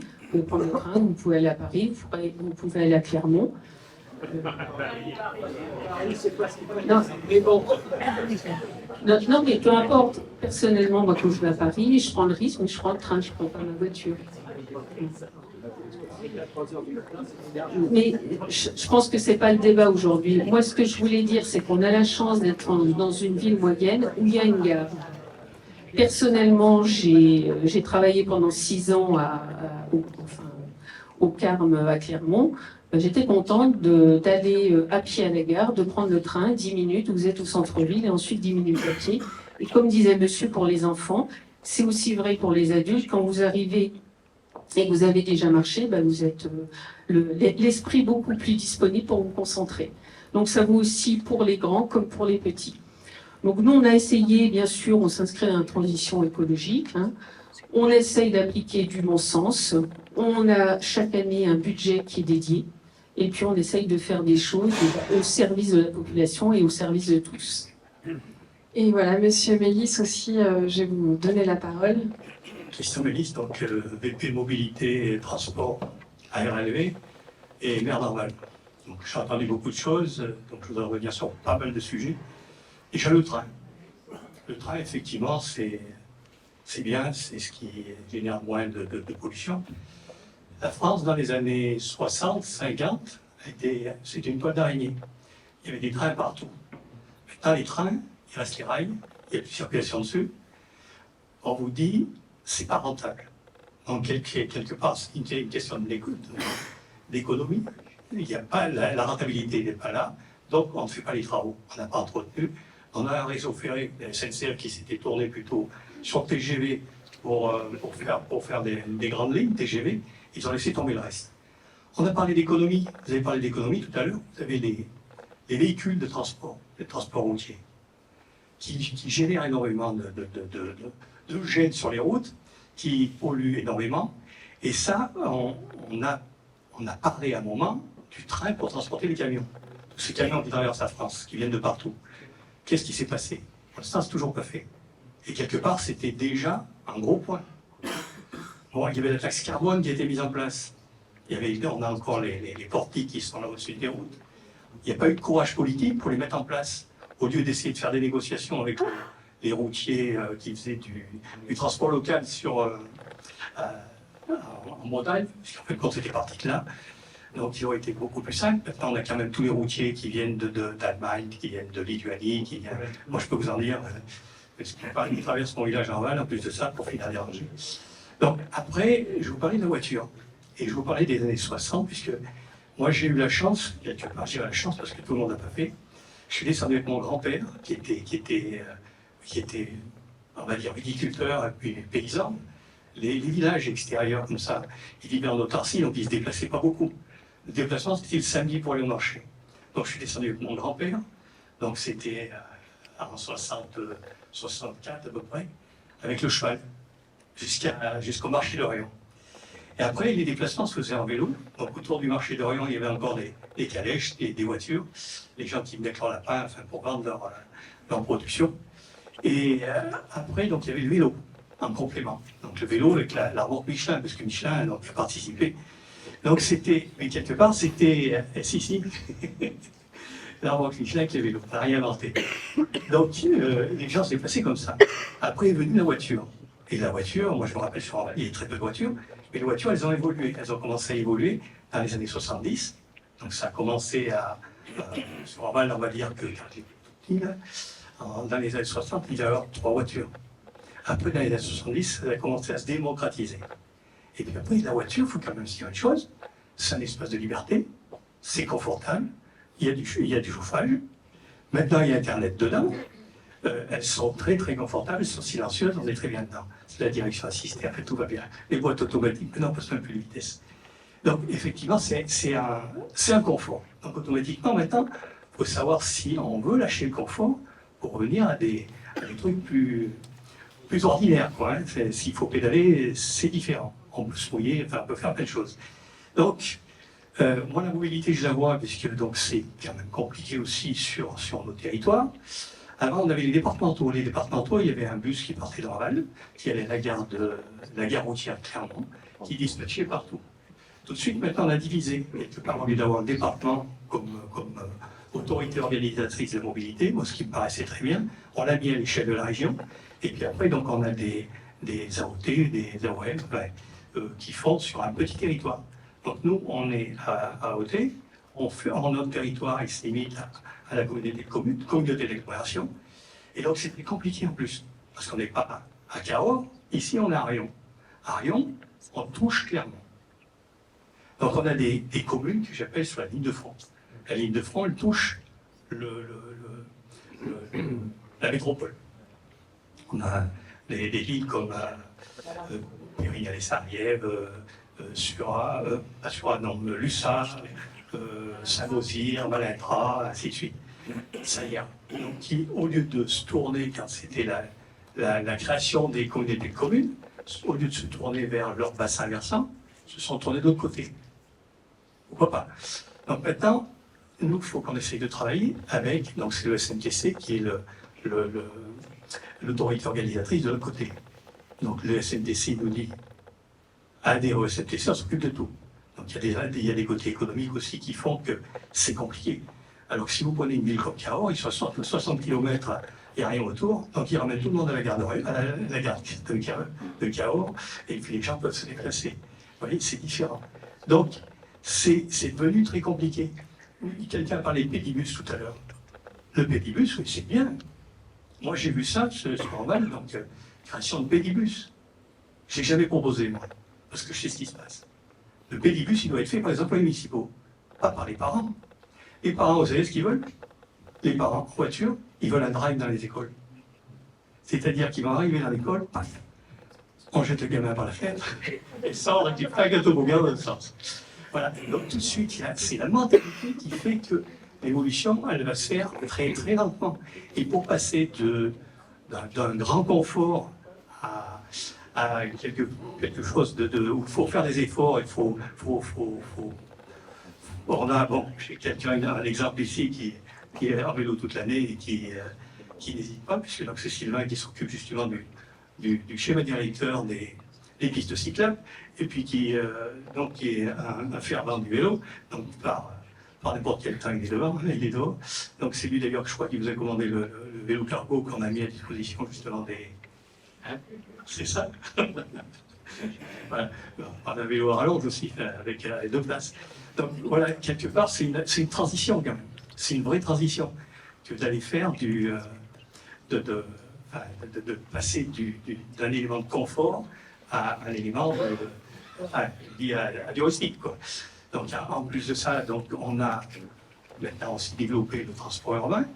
Donc pour la ville de Rion, ce qui serait pas mal aussi, c'est justement de laisser la voiture, de supprimer, on en avait parlé il y a quelques années, on va peut-être travailler dessus justement, parce qu'on en a parlé aussi, j'en ai parlé avec le maire par rapport à ça, c'est d'essayer de mettre des navettes électriques, peut-être des navettes autonomes. Ça pourrait être avec des parkings extérieurs, quoi. qui font que, mais dans tous les cas, si on ne veut pas vider le centre-ville, il faut absolument qu'il y ait une circulation à l'intérieur. Il faut que les gens qui ont l'habitude de mettre dans les supermarchés, ils se garent sur le supermarché, ils prennent le caddie, ils ont une surface plane pour aller faire leurs courses, ils reviennent. Royan, c'est quand même compliqué, bon, ça monte, ça descend, c'est pas plat partout. Voilà, donc il faut. Non, mais tout à fait. Alors, oui, je vous laisse répondre. Après, il y a quand même pas mal de questions, donc on y reviendra aussi après. Ce qui est paradoxal quand même, c'est que dans certaines villes des États-Unis, j'ai en tête une ville en Arizona, ils ont reconstitué un centre-ville, donc avec tous les parkings autour, et les gens, ils vont à l'intérieur de ce centre-ville à l'européenne dans des petites voitures comme ça qui étaient affichées tout à l'heure. Et donc c'est amusant, c'est-à-dire que l'américain, il copie nos modèles.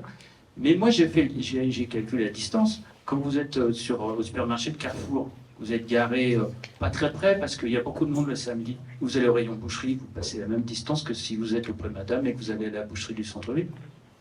Et au passage, vous allez passer devant les magasins de vêtements, magasins de primeurs, etc. etc. Vous n'allez pas trouver forcément du parking auprès de madame. C'est saturé. Voilà, donc effectivement, il y a plein de choses à dire. Je n'oublie pas, il y avait une question. Je vais d'abord passer la parole et après, j'ai bien noté.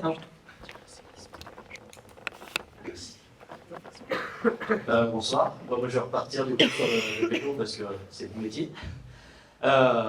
C'est pour du coup revenir du coup sur Rayon. Donc effectivement, du coup, on a vous avez fait des pistes cyclables qui sont super et ça a avancé assez rapidement et c'est que le début. Le problème, c'est que je pense qu'il faut revenir aussi un peu à la base et c'est rééduquer, je pense, les automobilistes, tout simplement parce qu'on les oublie au final dans tout ça. Et je pense que la preuve, c'est que ce soir, la grande majorité des gens qui sont là, en fait, sont utilisateurs de vélo, mais les automobilistes, je pense, ne sont pas des masses représentées. Et du coup, c'est vrai que du coup, on se retrouve dans quelque chose. Alors, bon, l'exception. On peut faire un petit match si vous voulez, mais allez-y. Mais le problème, c'est que voilà, du coup, on peut faire toutes les pistes cyclables du monde. Il y aura toujours un problème qui fera que les gens auront toujours peur. C'est que si les automobilistes ne font pas gaffe et ne sont pas rééduqués, le problème, c'est que ça restera toujours dangereux. Et la preuve, il y a du coup, effectivement une chaussée d'eau qui a été faite, je crois que c'était au début de l'été, qui est super. Le problème, c'est que les automobilistes ont été complètement largués, clairement, avec ça. Et dans le prolongement de la chaussée d'eau, sur l'avenue du Stade, tous les soirs, sur la piste cyclable, il y a une dépanneuse qui est garée. Alors qu'il pourrait se garer en face de chez lui, sur le parking du Stade, et tout simplement, il ne veut pas traverser la rue pour rentrer chez lui. Donc je pense qu'à partir de là, on peut faire tout ce qu'on veut. On est largué, quoi. Voilà, mais ça, justement, on va en parler aussi. Là, il y a pas mal de questions, mais ça va passer tout ça par ce que les gens changent leurs habitudes et regardent autour d'eux aussi. Et j'avais juste une question du coup pour le monsieur qui représente Michelin. Le fait est que du coup, je répare du coup des vélos souvent anciens, donc avec une démarche vraiment éco-responsable. Et les gens ici sont vraiment amoureux de Michelin et de la marque Michelin. Et des fois même, ça est étrange, mais à ce point-là. Mais le problème, c'est que du coup, moi, du coup, j'ai une démarche éco-responsable dans ce que je fais. Le problème, c'est que on n'est pas loin de Clermont, on n'est pas loin de Michelin. Le problème, c'est que les pneus que je mets sur mes vélos, ils viennent de l'autre côté de la planète. Donc c'est bien du coup d'avoir des grands projets, donc de réfléchir à la mobilité, l'avenir et tout ça. Mais est-ce qu'on ne peut pas revenir aussi un petit peu à quelque chose d'évident et de construire, de fabriquer des Michelin en fait ici, en fait à Clermont? Parce que les gens qui veulent rouler écolo, ils veulent aussi rouler un peu local aussi. Je n'ai pas toutes les données du problème en tête, mais en fait, il faut aussi gérer les priorités. Il y a des gros efforts de développement. Il y a des gens qui sont ici du centre de recherche et qui savent les efforts qu'on met pour que globalement, les gros volumes de pneus, que ce soit tourisme ou poids lourd, deviennent totalement recyclables à l'horizon 2050. Donc, et après, les pneus vélos, si on devait les faire ici, le prix, je ne suis pas sûr que les gens seraient prêts à le payer. Donc, entre les efforts, je veux dire, il faut prendre les grandes masses. C'est une transition, on ne peut pas tout gérer d'un seul coup. Et le pneu vélo, fabriqué en France, un coût local, je ne suis pas sûr qu'on arrive à les payer, mais je ne suis pas un spécialiste. Du coup, il y a Hutchinson qui fait partie du groupe Total, qui fabrique un pneu en France Ça reste c'est un pneu qui coûte une quarantaine d'euros, mais c'est encore fabriqué à côté d'Orléans. Et c'est à peu près ça. Oui, mais après, c'est parce qu'il ne faut pas un volume pareil aussi. Alors, forcément, on n'aura pas la réponse ce soir, mais Oui. effectivement, on se rend compte que voilà, il y a tellement de choses à modifier que voilà. Mais en tout cas, merci pour cette intervention. Il y avait beaucoup d'autres questions. Alors attendez, il y en a.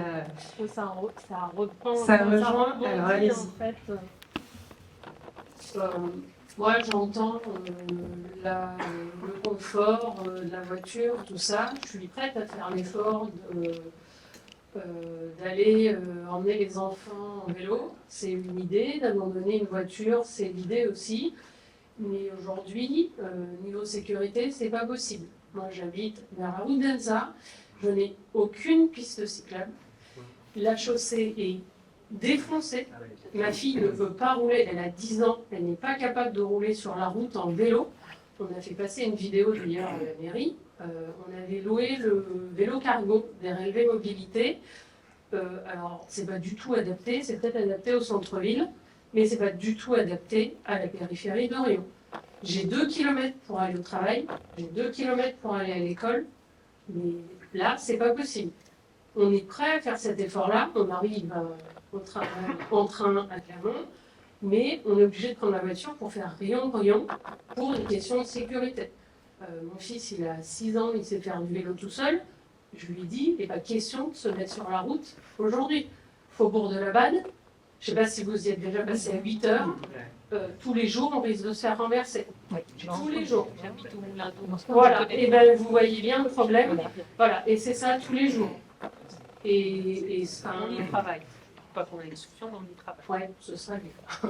Et si vous avez des solutions, allez-y, nous proposer. Ah ben après. Voilà, après, c'est vrai qu'il y a les conseils de quartier. Je vais rebondir un petit peu. Je vous dis juste, voilà, par rapport à ça, il y a tout ce qui est conseils de quartier, justement, dans lesquels vous pouvez échanger là-dessus avec vos présidents de conseils de quartier pour faire remonter au maximum. C'est bien. Voilà, et proposer des solutions. Ah ben j'en ai, il suffit de supprimer le stationnement au Faubourg de la Bade, mais je pense que personne ne sera d'accord. Bon. Voilà, les habitants ne seront pas d'accord. Proposer. Oui, l'idée qu'on avait dans notre conseil de quartier, c'est de dire, voilà, on a un débat général, et comme je le disais en introduction, l'idée c'est après de dire, mais pour traiter nos problèmes concrets de tous les jours, comment est-ce qu'on peut poursuivre ce débat, cette réflexion, parce que ça ne doit pas être une conclusion. Il faut qu'on arrive avec des idées, des propositions, des suggestions, pour qu'il y ait un plan après. Et le problème, c'est qu'on ne peut pas, à mon avis, la municipalité ne peut pas tout faire en même temps, tout partout. Moi, j'ai trouvé remarquable l'entrée avenue François Michelin, où il y a une bonne séparation et on est en sécurité. Et la vraie question, c'est est-ce qu'on est capable d'accepter de dupliquer ce type de solution, oui ou non.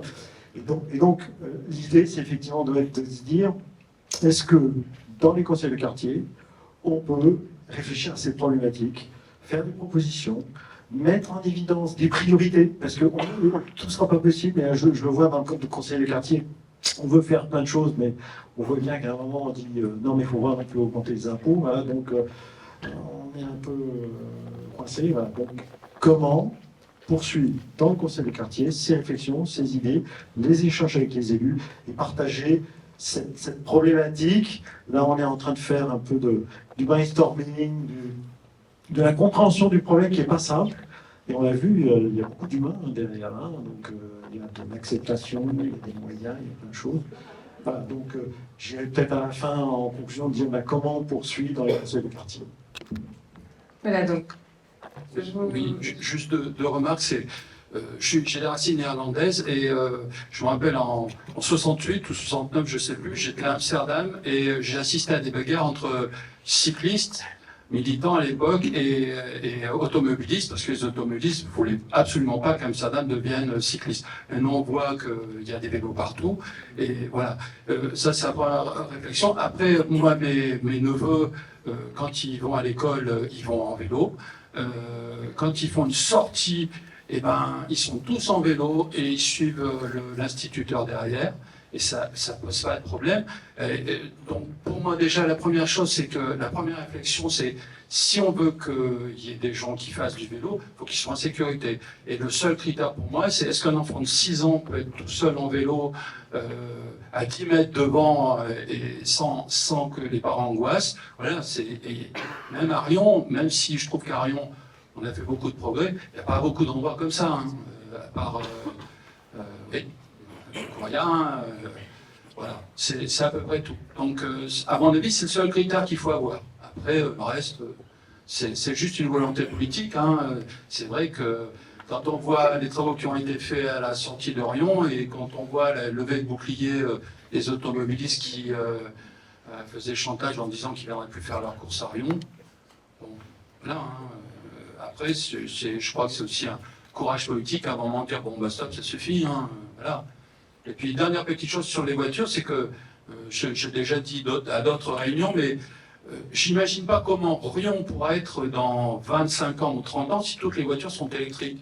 Je ne vois pas des prises à tous les coins de rue et je ne vois pas des prises à toutes les portes d'entrée. Donc il faudra bien trouver des solutions. Voilà. Merci. On va poursuivre les questions et puis après, je repasserai aussi la parole à nos experts. Donc il y avait une question ici et j'ai plus la balle. Merci beaucoup. Madame Belland, tout à l'heure, parlait de la question de l'acceptation sociale. J'aurais bien voulu avoir votre regard sur la part d'incitation et la part de contrainte à appliquer aux citoyens, parce qu'on parle beaucoup d'évolution des mentalités, de changement des habitudes. Et donc, on a vu que les contraintes, il y en a eu un certain nombre ces dernières années, elles vont plutôt à l'échelle nationale, mais ça va de la vignette critère aux zones à faible émission, le coût des énergies, hein, là aussi, qui peut peser sur les ménages.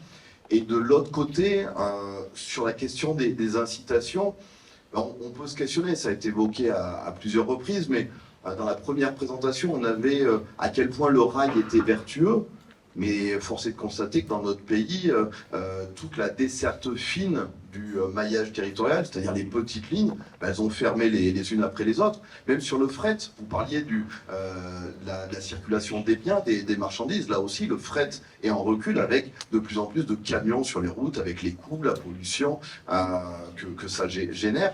Et donc, sur la part des incitations, j'aurais voulu avoir votre regard, y compris avec des expériences qui se font sur un certain nombre de territoires.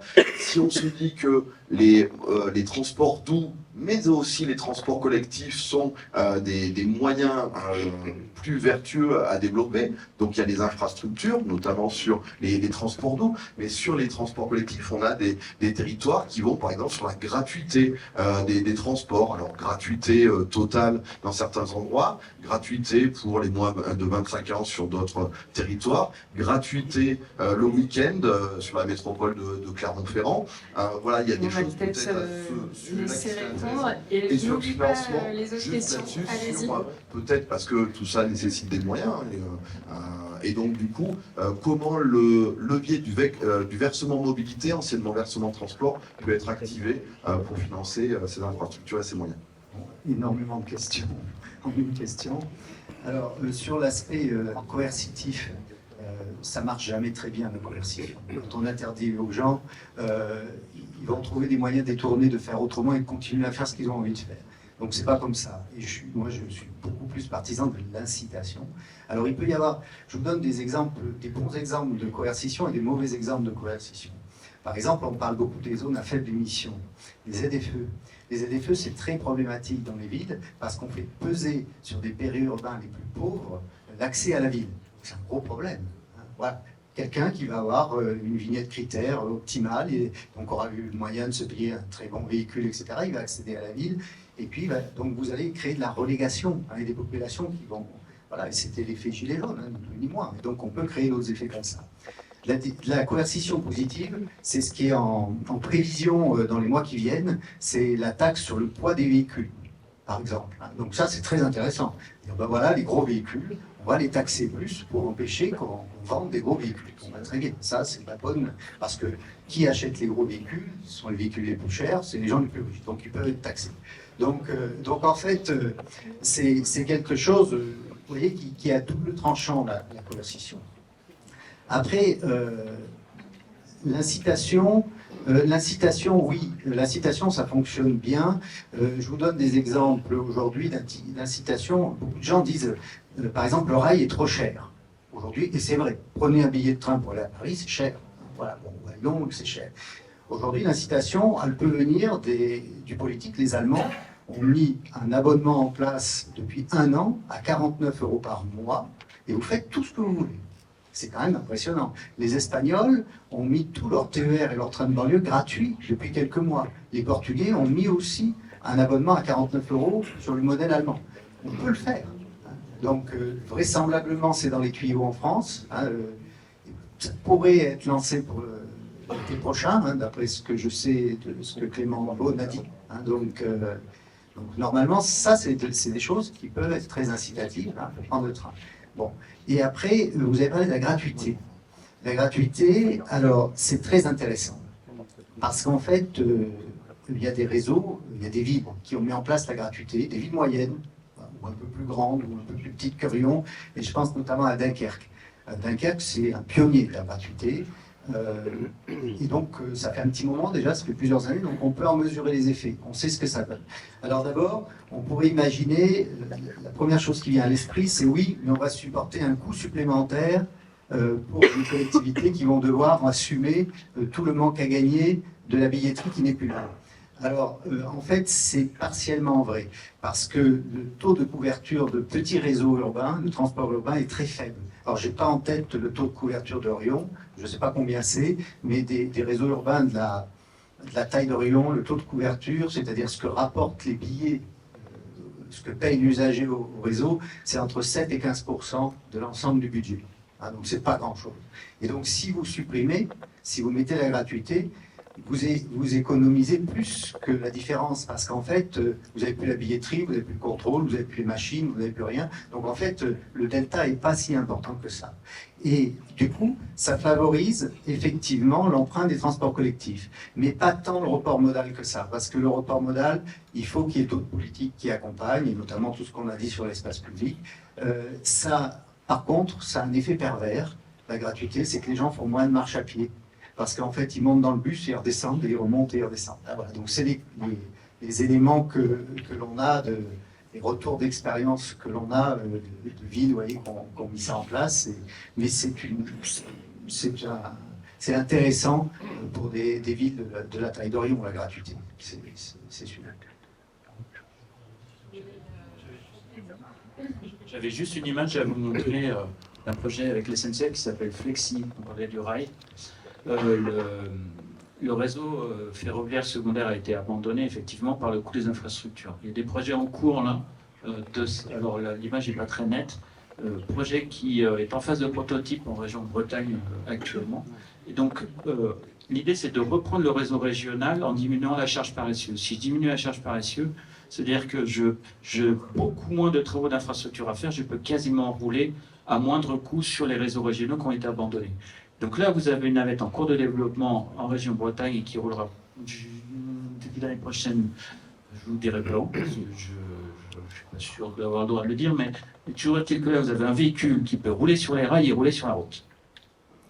Et donc, ça, c'est bien adapté dans les milieux, dans les campagnes. En Bretagne, quand on a commencé à faire rouler ça, je peux vous dire que il y avait pas mal de gens à venir prendre des photos.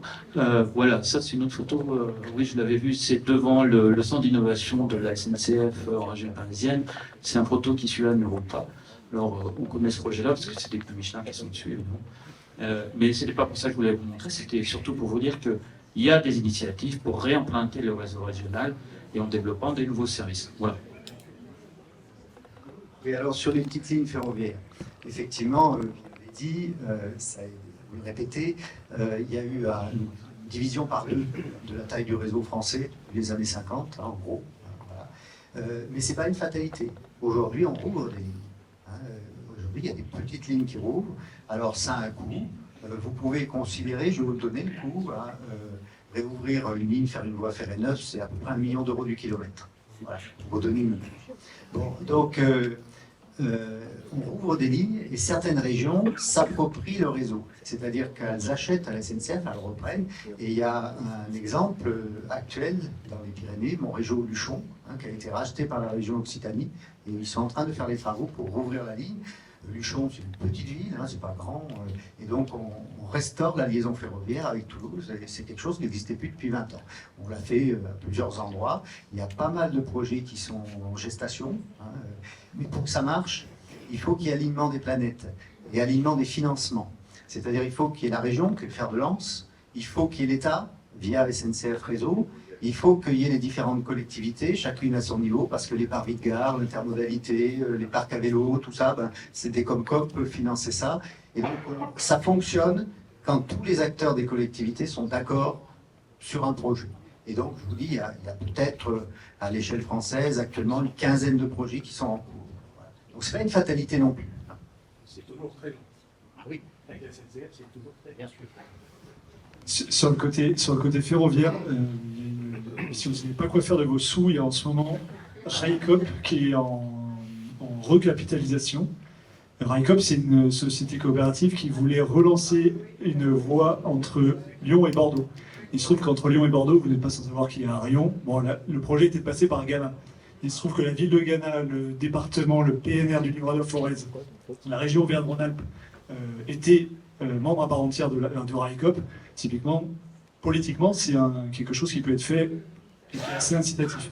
Et puis un peu en clin d'œil, je ne sais pas si c'est positif ou négatif, mais sur la question du ferroviaire, on parlait des lignes en Bretagne.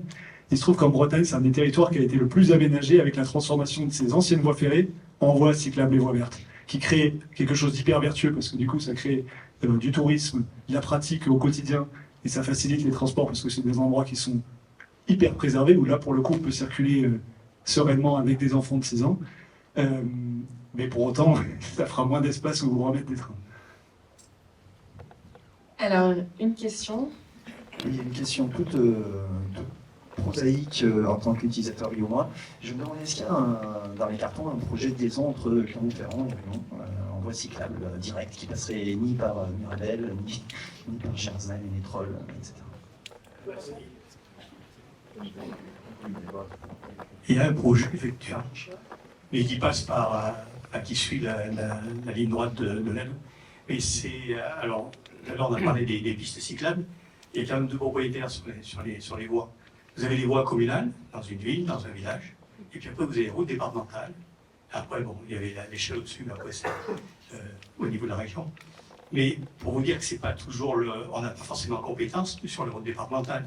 Donc quelque part, tout de suite, nous, on travaille avec le conseil départemental sur des sujets précis. Justement, c'est de rejoindre donc c'est la Varenne, la zone de la Varenne, enfin le quartier de la Varenne, de rejoindre l'Adour. Donc, mais après, c'est le conseil départemental.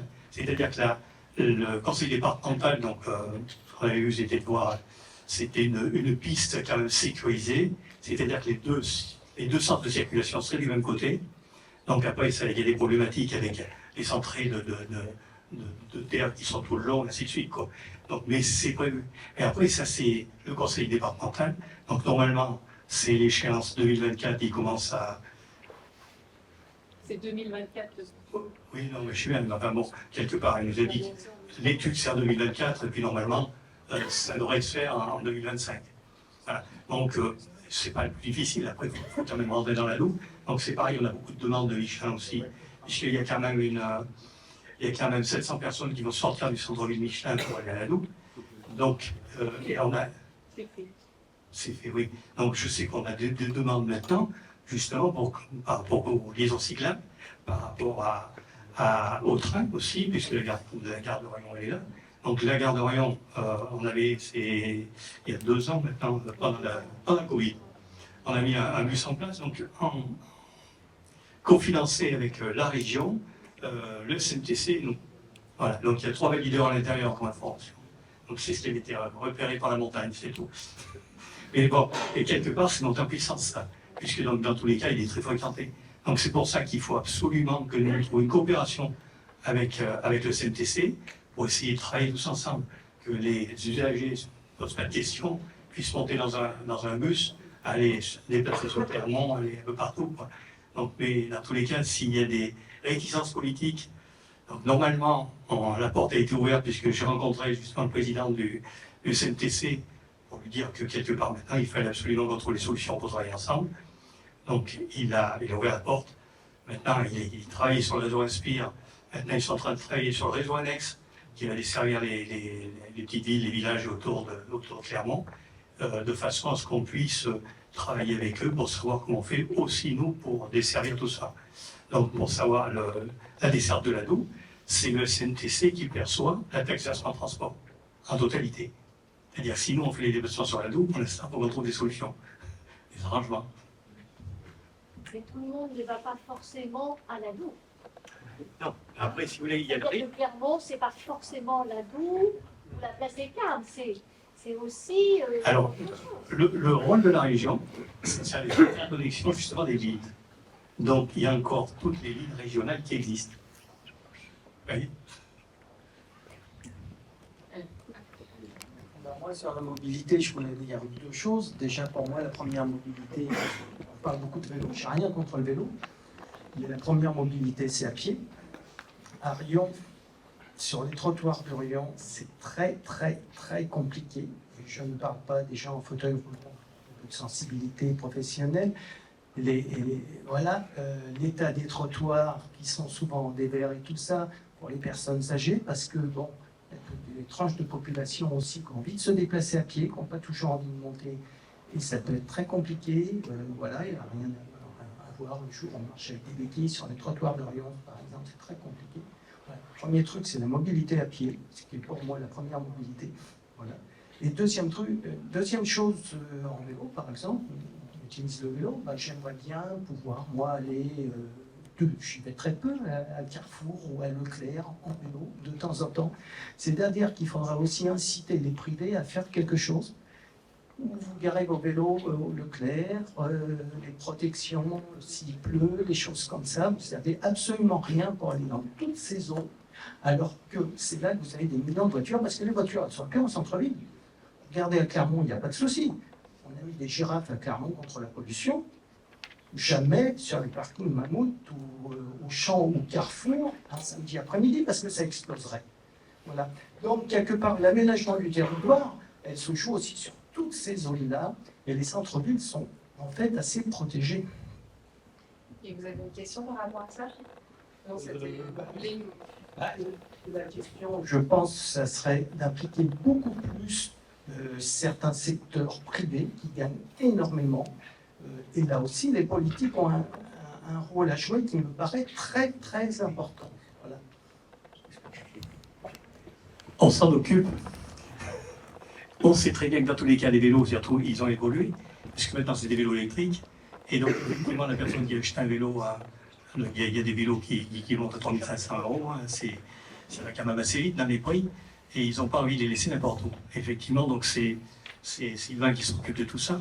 Donc, nous, déjà, on essaye sur le secteur public de Riom, enfin, tout ce qui est compétence RLV, c'est de mettre des arrêts vélos ou des abris vélos, de façon à ce que le vélo soit en sécurité, et non pas le pinceron. Voilà, parce que là, vous remettez la roue le soir, vous n'avez plus de vélo. Donc, c'est vrai que c'est une vraie problématique. Il y a d'autres questions, on vous laisse la parole. Et après, bien sûr, vous pourrez... je vous informe juste qu'il reste un quart d'heure. Donc si on peut être très concis dans les questions et dans les réponses pour essayer de finir au mieux. Allez-y. Alors moi, je rejoins un monsieur qui parle... Ce soir, on a parlé beaucoup de vélo, d'auto, mais on a complètement oublié le piéton. Et pour dire qu'en centre-ville, marcher... sur les trottoirs, avec les vélos qui roulent à contresens dans tous les sens, c'est impossible. 3 fois, j'ai failli me faire renverser en sortant d'un magasin. En sortant d'un magasin, vous sortez, pouf, il y a un vélo qui vous passe droit devant vous. Il faudrait peut-être apprendre aux cyclistes à respecter les lois. Alors du coup, je vais pas répondre que à cette question, mais il y avait la question de l'aménagement. Enfin, moi, quand j'entends aménagement cyclable, j'entends aussi évidemment la question de l'aménagement piéton. Pour moi, ça va complètement ensemble. Il me semble que des difficultés qu'on a en tant qu'utilisateur et en tant qu'habitant, c'est que ce qu'on voudrait comme aménagement, typiquement pour aller à Clermont, moi je me souviens avoir travaillé sur le schéma cyclable proposé par RLV, en tout cas on imaginait des choses, c'était avant la période de Covid. Typiquement, c'est un temps qui est trop long pour nous en tant qu'usagers, et une application en 2024-2025, j'entends que c'est comme ça que vous pouvez la mettre en place, mais on a besoin de quelque chose de plus rapide. Il me semble que pour ça, il faut qu'on aille vers quelque chose qui soit de l'expérimentation. J'entends bien que tout ne peut pas être fixé maintenant, mais expérimenter des choses, c'est nécessaire. Je pense à madame qui parlait de la route d'Enza pour rejoindre le centre-ville. L'aménagement cyclable, il a été fait avec de la peinture, ce qui n'empêche pas que le sol n'a pas été refait. Enfin, il y a 2-3 endroits où il y a des coups de peinture. Ça va pas au bout. Et ça va pas au bout, exact. Ça va au milieu. Mais du coup, le revêtement est absolument pas utilisable. Là, je ne sais pas comment on peut faire quelque chose de temporaire, mais pour moi, il y a une expérimentation à faire. Sur la question de la confrontation piétons et cyclistes, dans le centre-ville, on est dans une zone de rencontre qui induit qu'il y a plein de systèmes qui passent dans tous les sens. Il y a un contresens cyclable qui est autorisé. Mais je sais aussi, pour y être en tant que piéton, que ce n'est pas toujours évident. Le contresens cyclable qui est autorisé, il est là pour protéger normalement l'ensemble. Sauf que quand vous avez un véhicule qui est de plus en plus large, qui fait qu'on ne peut pas passer sur la route en tant que cycliste, à moins d'avoir envie de mourir, il se trouve qu'il y en a certains qui passent sur les trottoirs. Moi, quand je suis avec mes enfants, là, ils ont entre 7 et 10 ans, je commence à leur montrer qu'ils peuvent aussi prendre leur place en tant que cyclistes sur la route. Je suis pas sûr d'en faire des militants dès le départ, mais ce que je veux éviter, c'est qu'effectivement, ils soient confrontés à devoir freiner, piler devant une personne qui sort d'une boutique, de chez soi. Oui, le problème d'une sonnette, c'est qu'après, il y a la question du bruit dans la ville, etc., qui est une autre problématique. On est d'accord. Je suis d'accord que la question de l'aménagement ne doit pas se faire au détriment des piétons. Par contre, la place de la voiture en ville, selon moi, il faut la réduire. Et pour ça, autant pas prendre une décision drastique d'un moment tout de suite, parce que ça ne sera pas accepté par les habitants ou par tous les usagers, c'est clair. Par contre, expérimenter des choses. Et d'ailleurs, je vais soutenir Lorient dans la démarche qu'elle avait engendrée sur la rue de l'hôtel de ville, où il y a eu, ça a été au départ c'était à double sens à ce moment-là, et il y a eu une expérimentation qui a été faite, qui a bien marché, et qui fait qu'aujourd'hui, c'est un des rares endroits où sur l'espace de 50 mètres, on peut être en sécurité dans le centre-ville d'Orient, à vélo et à pied. Pour le coup, il y a l'espace pour tout le monde. Mais parce qu'en fait, la voiture, il n'y a pas de stationnement. Donc les espaces de stationnement qu'il y a tout le long de cette rue, si on veut que les piétons puissent circuler librement, c'est leur droit, que les cyclistes puissent le faire sereinement, et que les automobilistes qui ont besoin de passer pour pouvoir aller fréquenter les commerces, il faut absolument que les stationnements, on les déplace. C'est des zones qui me paraissent, là, c'est un endroit où expérimenter. Voilà, c'était le mot que je voulais dire, c'était expérimentation, et il me semble que sur la question de quelle place on peut prendre nous et comment est-ce qu'on peut faire bouger les choses, peut-être que ça viendra de cette discussion, mais je pense qu'on a, nous, à se mobiliser en tant que citoyens et citoyennes. Il y a plein de territoires aux Pays-Bas et maintenant partout en France où il existe des vélorussions. Le mot c'est un peu provoque exprès, mais l'idée c'est aussi de redire la place des usagers à vélo, elle a le droit d'exister. Peut-être qu'il faut j'ai pas encore le jeu de mots pour piéton et révolution, mais il faut le faire aussi. Oui, alors pour compléter en matière d'expérimentation, en fait, j'ai envie de dire, j'écoute des piétons, des cyclistes, des automobilistes, et en fait, tout le monde a raison quand il est dans son véhicule ou à pied. Et en fait, dans une rue de ville, on n'a pas de la place pour tout le monde, parce qu'on ne peut pas pousser les maisons, on ne peut pas pousser les murs. Et donc, il y a des expérimentations qui sont faites où on procède à l'envers. C'est-à-dire qu'on considère que la rue devient un espace partagé, mais on enlève les trottoirs, donc il n'y a plus d'espace pour la voiture.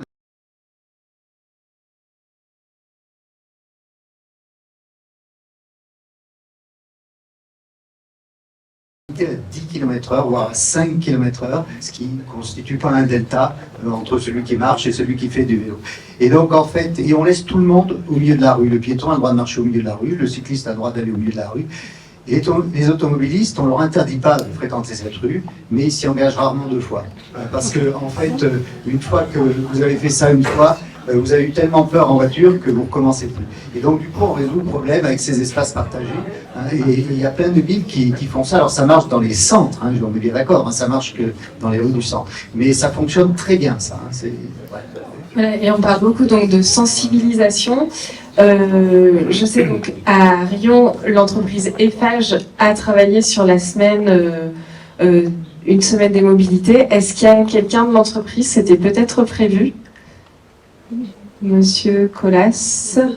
Voilà, si vous pouvez témoigner un petit peu sur ce qui a été fait dans votre entreprise.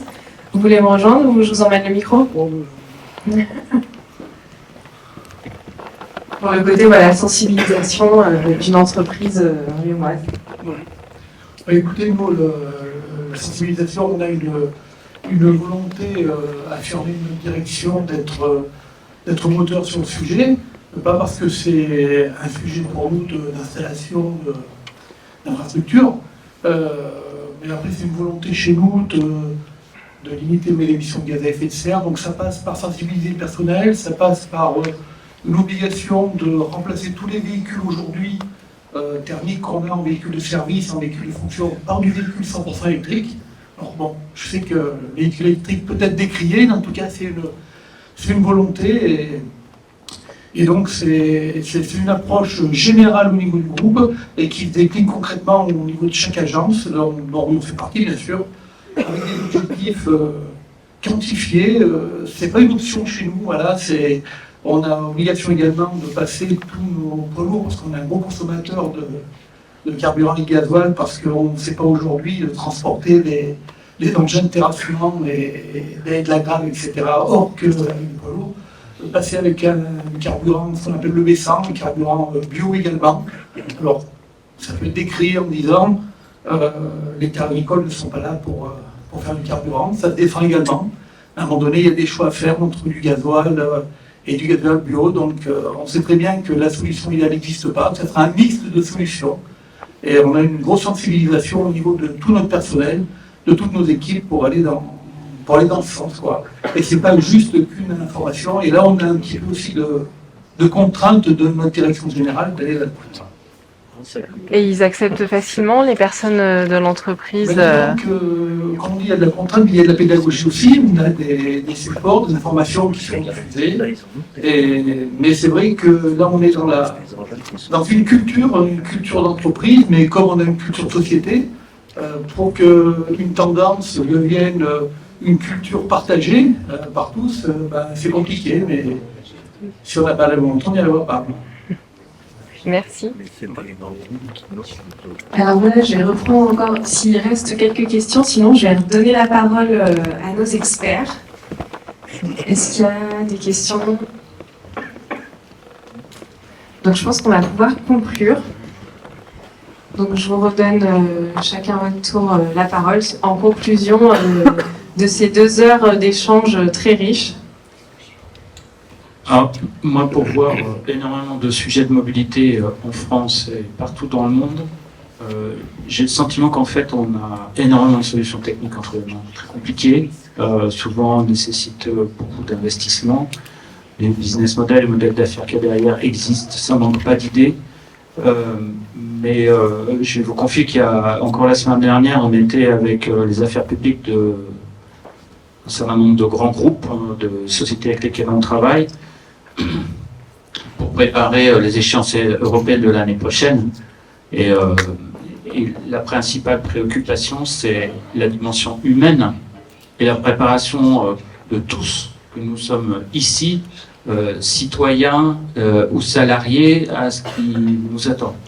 Et donc, personnellement, je trouve que ce genre de démarche à l'échelle locale, elle est fondamentale, comme elle l'est à l'échelle nationale ou européenne, parce que ce n'est pas le problème de quelques-uns, c'est le problème de tous, de changeant de comportement, parfois d'autres formes de confort, peut-être, d'autres formes de pratiques, l'acceptation peut-être de contraintes, voire de contraintes financières via la fiscalité ou le coût des énergies.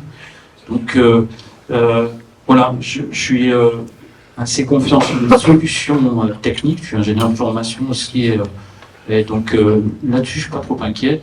Et je pense que c'est bravo pour organiser ce genre d'événement, parce que c'est au travers de ces échanges à toutes les échelles qu'on fera changer les choses. Et je pense que la dimension humaine, elle est fondamentale. La mobilité, c'est la mobilité dans des villes comme Rion, c'est la mobilité dans les campagnes. J'ai vécu longtemps en Guyane. Vous imaginez que quelqu'un qui vit dans la forêt amazonienne et qui remonte le Maroni ou qui remonte l'Amazone, il a aussi ses problèmes de mobilité, il a aussi des moteurs thermiques, et quand on lui dira qu'il va utiliser des moteurs à batterie, je pense qu'il a des soucis. Donc il n'y a aucune solution simple, elle doit être adaptée au contexte local, en tout cas, on doit tous s'y préparer. Bien, ben, moi aussi, je vais ajouter, je suis tout à fait d'accord avec ce qui a été dit. En fait, il y a urgence, et contrairement à ce que vous avez dit, madame, il y a une urgence absolue, hein, parce qu'on ne va pas assez vite, dans ce qu'on fait. On consomme de l'espace, on consomme 13 hectares par jour de terre en France aujourd'hui. Calculer en stade de foot ce que ça fait. C'est quelque chose d'énorme, et on consomme 2 fois plus d'espace que la population augmente. Donc c'est quelque chose de dramatique. Depuis 2010, on a réinversé la courbe de CO2, hein, qui baissait depuis les années 2000, et uniquement due à notre circulation, hein, des biens et des personnes, ce qu'on disait au début, il ne faut pas oublier le fret. Donc il y a une situation qui est dramatique, et il faut s'en préoccuper très vite, parce que les choses vont mal aller. Elles vont mal aller parce qu'en fait, on se place dans une posture où on est beaucoup dans le technosolutionnisme. Et le technosolutionnisme, il apporte des solutions, je suis d'accord, mais il n'apporte pas que des solutions, parce que notre point de vue, il doit être systémique. Il doit être systémique, et on doit revoir nos modes de déplacement. On ne peut pas continuer à se dire qu'on va se déplacer plus, qu'on va consommer plus d'énergie, quelle que soit l'énergie, que ce soit du pétrole, que ce soit de l'électricité, parce que la meilleure énergie, c'est celle qu'on n'a pas consommée. Et donc, faut pas croire qu'en passant du thermique à l'électrique, ou en passant de carburants fossiles à des biocarburants, on va régler le problème. Pas du tout. On ne règle aucun problème. Et c'est ce que nous faire croire certains motoristes. Et en fait, je vous donne un chiffre, l'argent mis dans la publicité par les constructeurs automobiles, le budget global des publicités pour les automobiles en France est supérieur au budget des TER français. Ah, voilà. Donc il y a un certain bourrage de crâne, et donc forcément les gens sont dans des logiques, on se dit tiens, je vais essayer de faire bien, je vais acheter une voiture autrement, etc. Mais les solutions, c'est ce que vous disiez, elles sont systémiques, elles comportent de l'humain, elles comportent de l'économie, du social et de l'environnemental, et c'est ce qui fait le développement durable. Difficile de dire des choses comme ça.